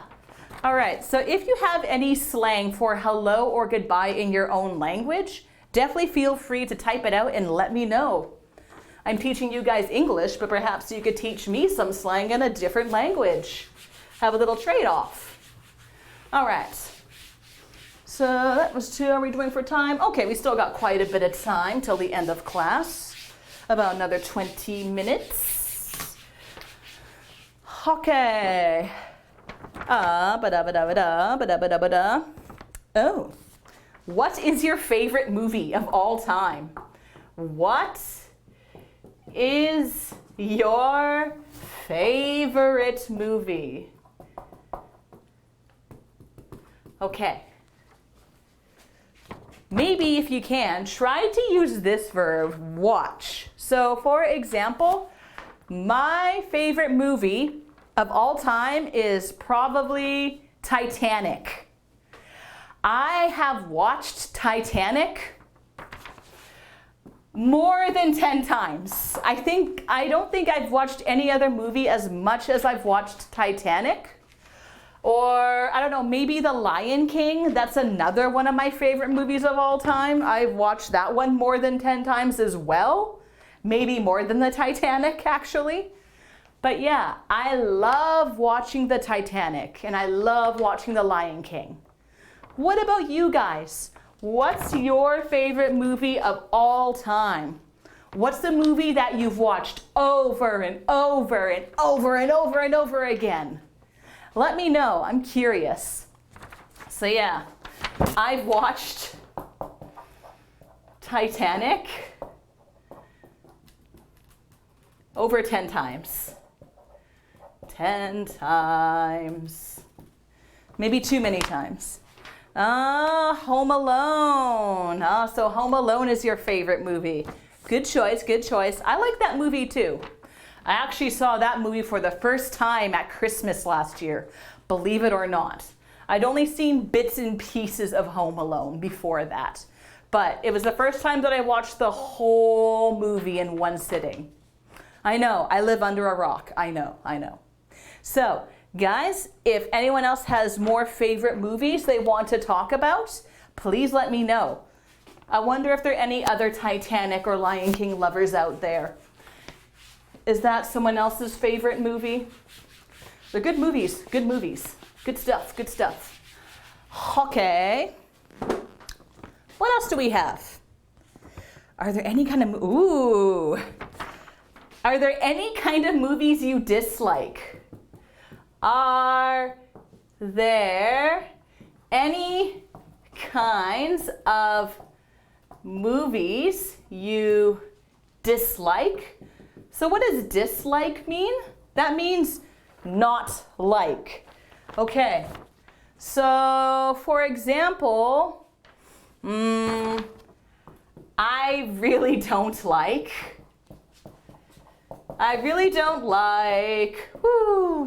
what do you think? For me, I really don't like Love Actually. This is a Christmas movie. So many people love this movie. It's considered a classic, but I really do not like this movie. So what kind of movie is this? I guess you could call it a rom-com, romantic comedy, basically. So it's a rom-com. I don't really like rom-coms that much, but I especially do not like this movie because it does not portray women very well. I really don't like this movie. What about you? Are there any kinds of movies you don't like? Like maybe you don't like horror, maybe you don't like fantasy, maybe you don't like science fiction or sci-fi like Star Wars. I dislike Home Alone 2. Oh, but you liked Home Alone 1. Why do you dislike Home Alone 2? Well, I know sometimes the second just isn't as good as the first. That's understandable. I've been there. I think I talked about that with Frozen versus Frozen 2 like 10, 20 minutes ago. You're right, yeah.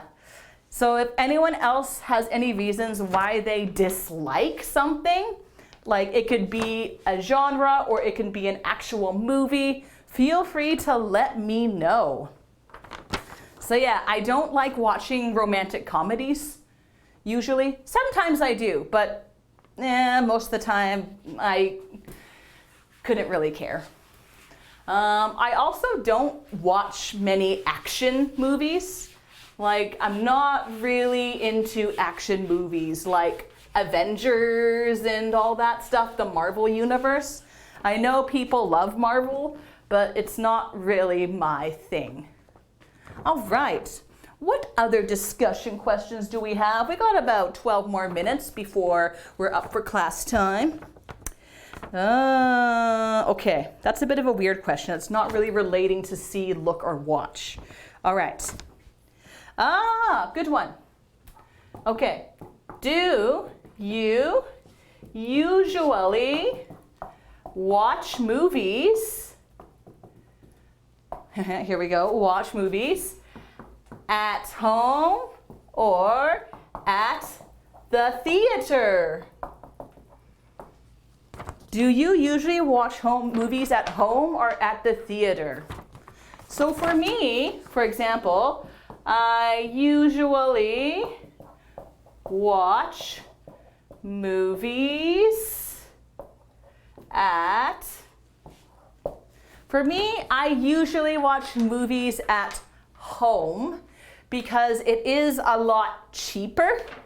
And sometimes, you know, I don't want to spend a lot of money if I don't know if I really want to watch the movie or not. If there's a movie I really, really want to watch, then I might watch it at the movie theater. But typically, I watch most movies at home. What about you? Do you usually watch movies at home or at the theater? Let me know. How much are movies in your country if you go to watch at the theater? Usually it's about $15-ish, I believe, 16 if you go to the movie theater. But on Tuesdays, we have Toonie Tuesdays and it's a lot cheaper. It's been a while, so I don't know how much it costs, but I remember like $6-ish, I believe, for Toonie Tuesdays, $6. Yeah. So yeah, I don't go to the movie theater too much because it can get expensive if you go watch a movie too often, but sometimes I will. Maybe once a month, once every 2 months. Now, obviously, we can't go to the movie theater for reasons. So now I watch all of the movies at home in the comfort of my couch. Okay, next. Have you ever seen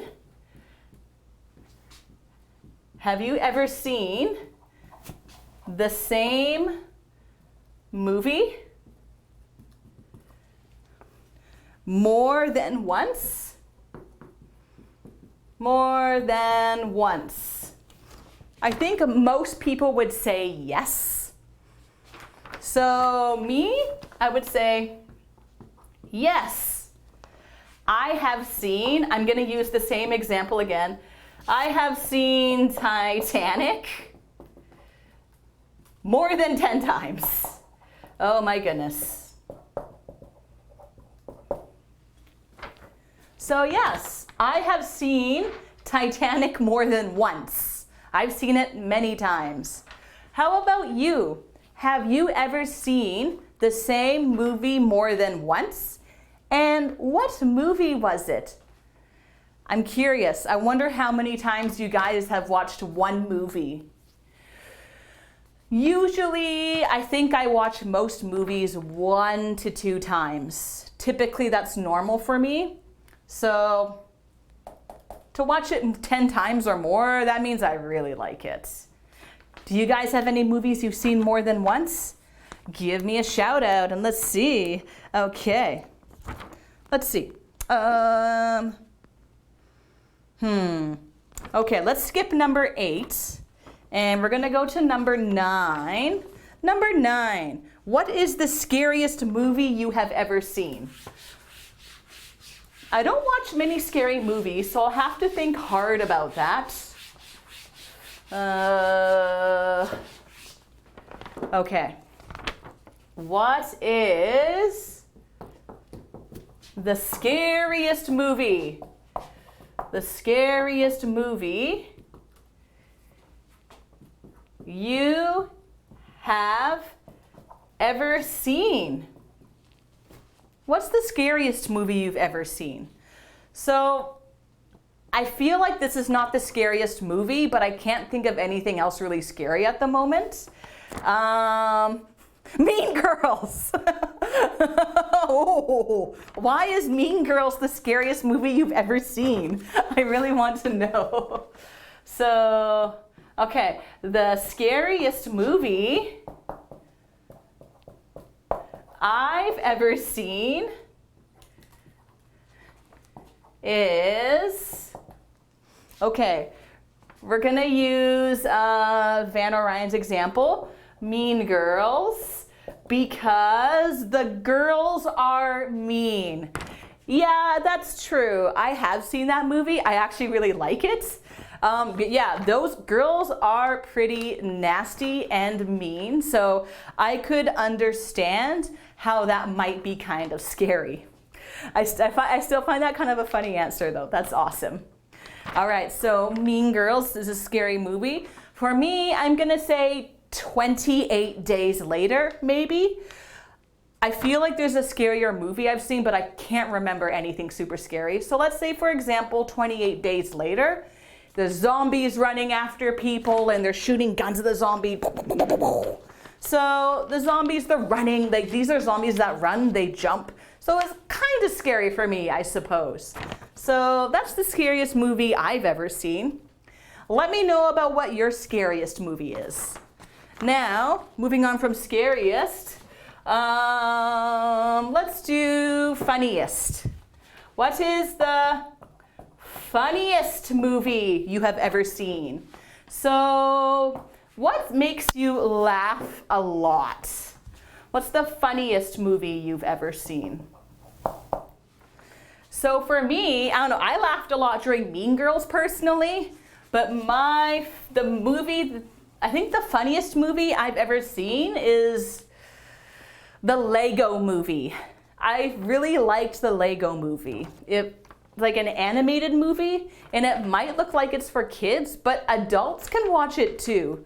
There were a lot of funny jokes in that movie. So for me, the funniest movie I've ever seen is the Lego Movie. What about you? What's the funniest movie that you've ever seen? Let me know. There's a lot of funny movies out there, so it's kind of hard to pick and choose one.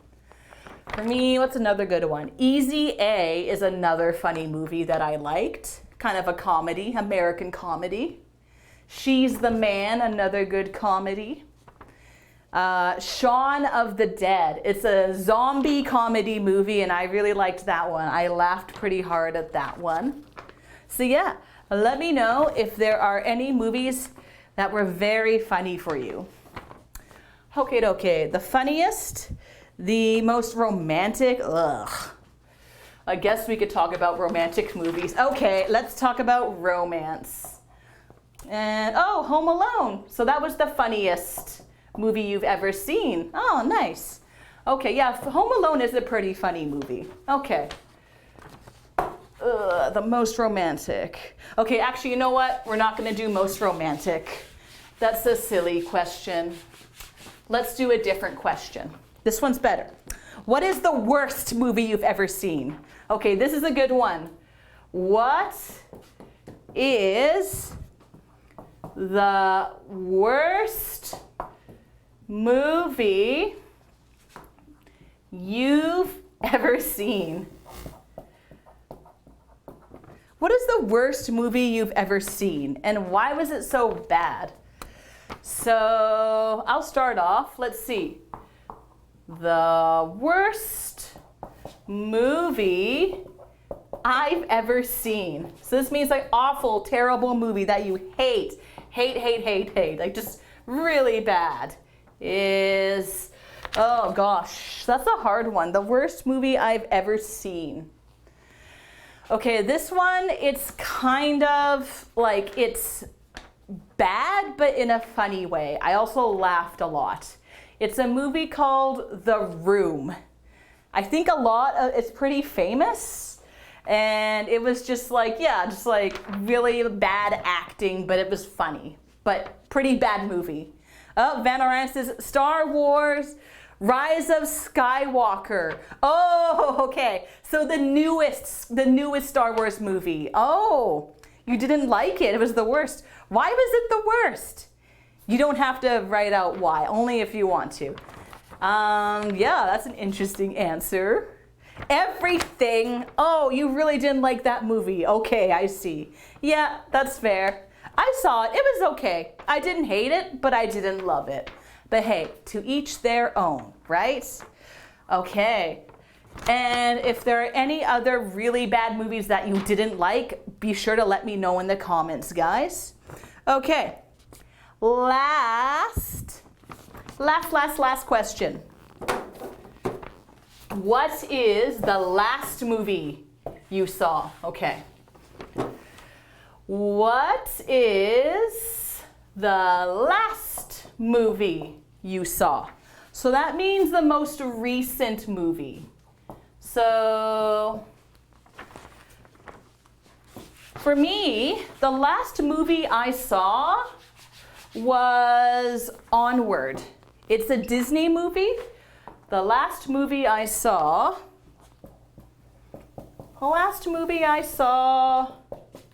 was Onward.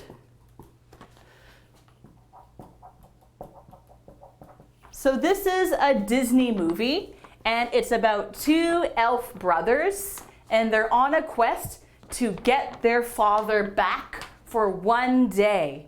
And there's lots of magic, and there's some action, and it's a really nice movie. I saw it about 4 days ago with my husband at home, because obviously we can't go to a movie theater. So that was the last movie I saw. And how about you guys? What was the last movie that you saw? And when did you see it? Feel free to let me know in the comments. Maybe you saw Onward too. Who knows? It's a good movie, by the way. You should definitely go see it. Okay, guys, so now we are coming up to the end of our class. So I hope I was able to give you a good idea of see, look, and watch and what the differences are. So for tomorrow, we're going to be doing a lot of review to prep you for your quiz. And please remember, dictation is due tomorrow before class. So please get that handed in. Okay, thank you so much for tuning in today, guys. Hope you have an awesome day. See you tomorrow. Goodbye.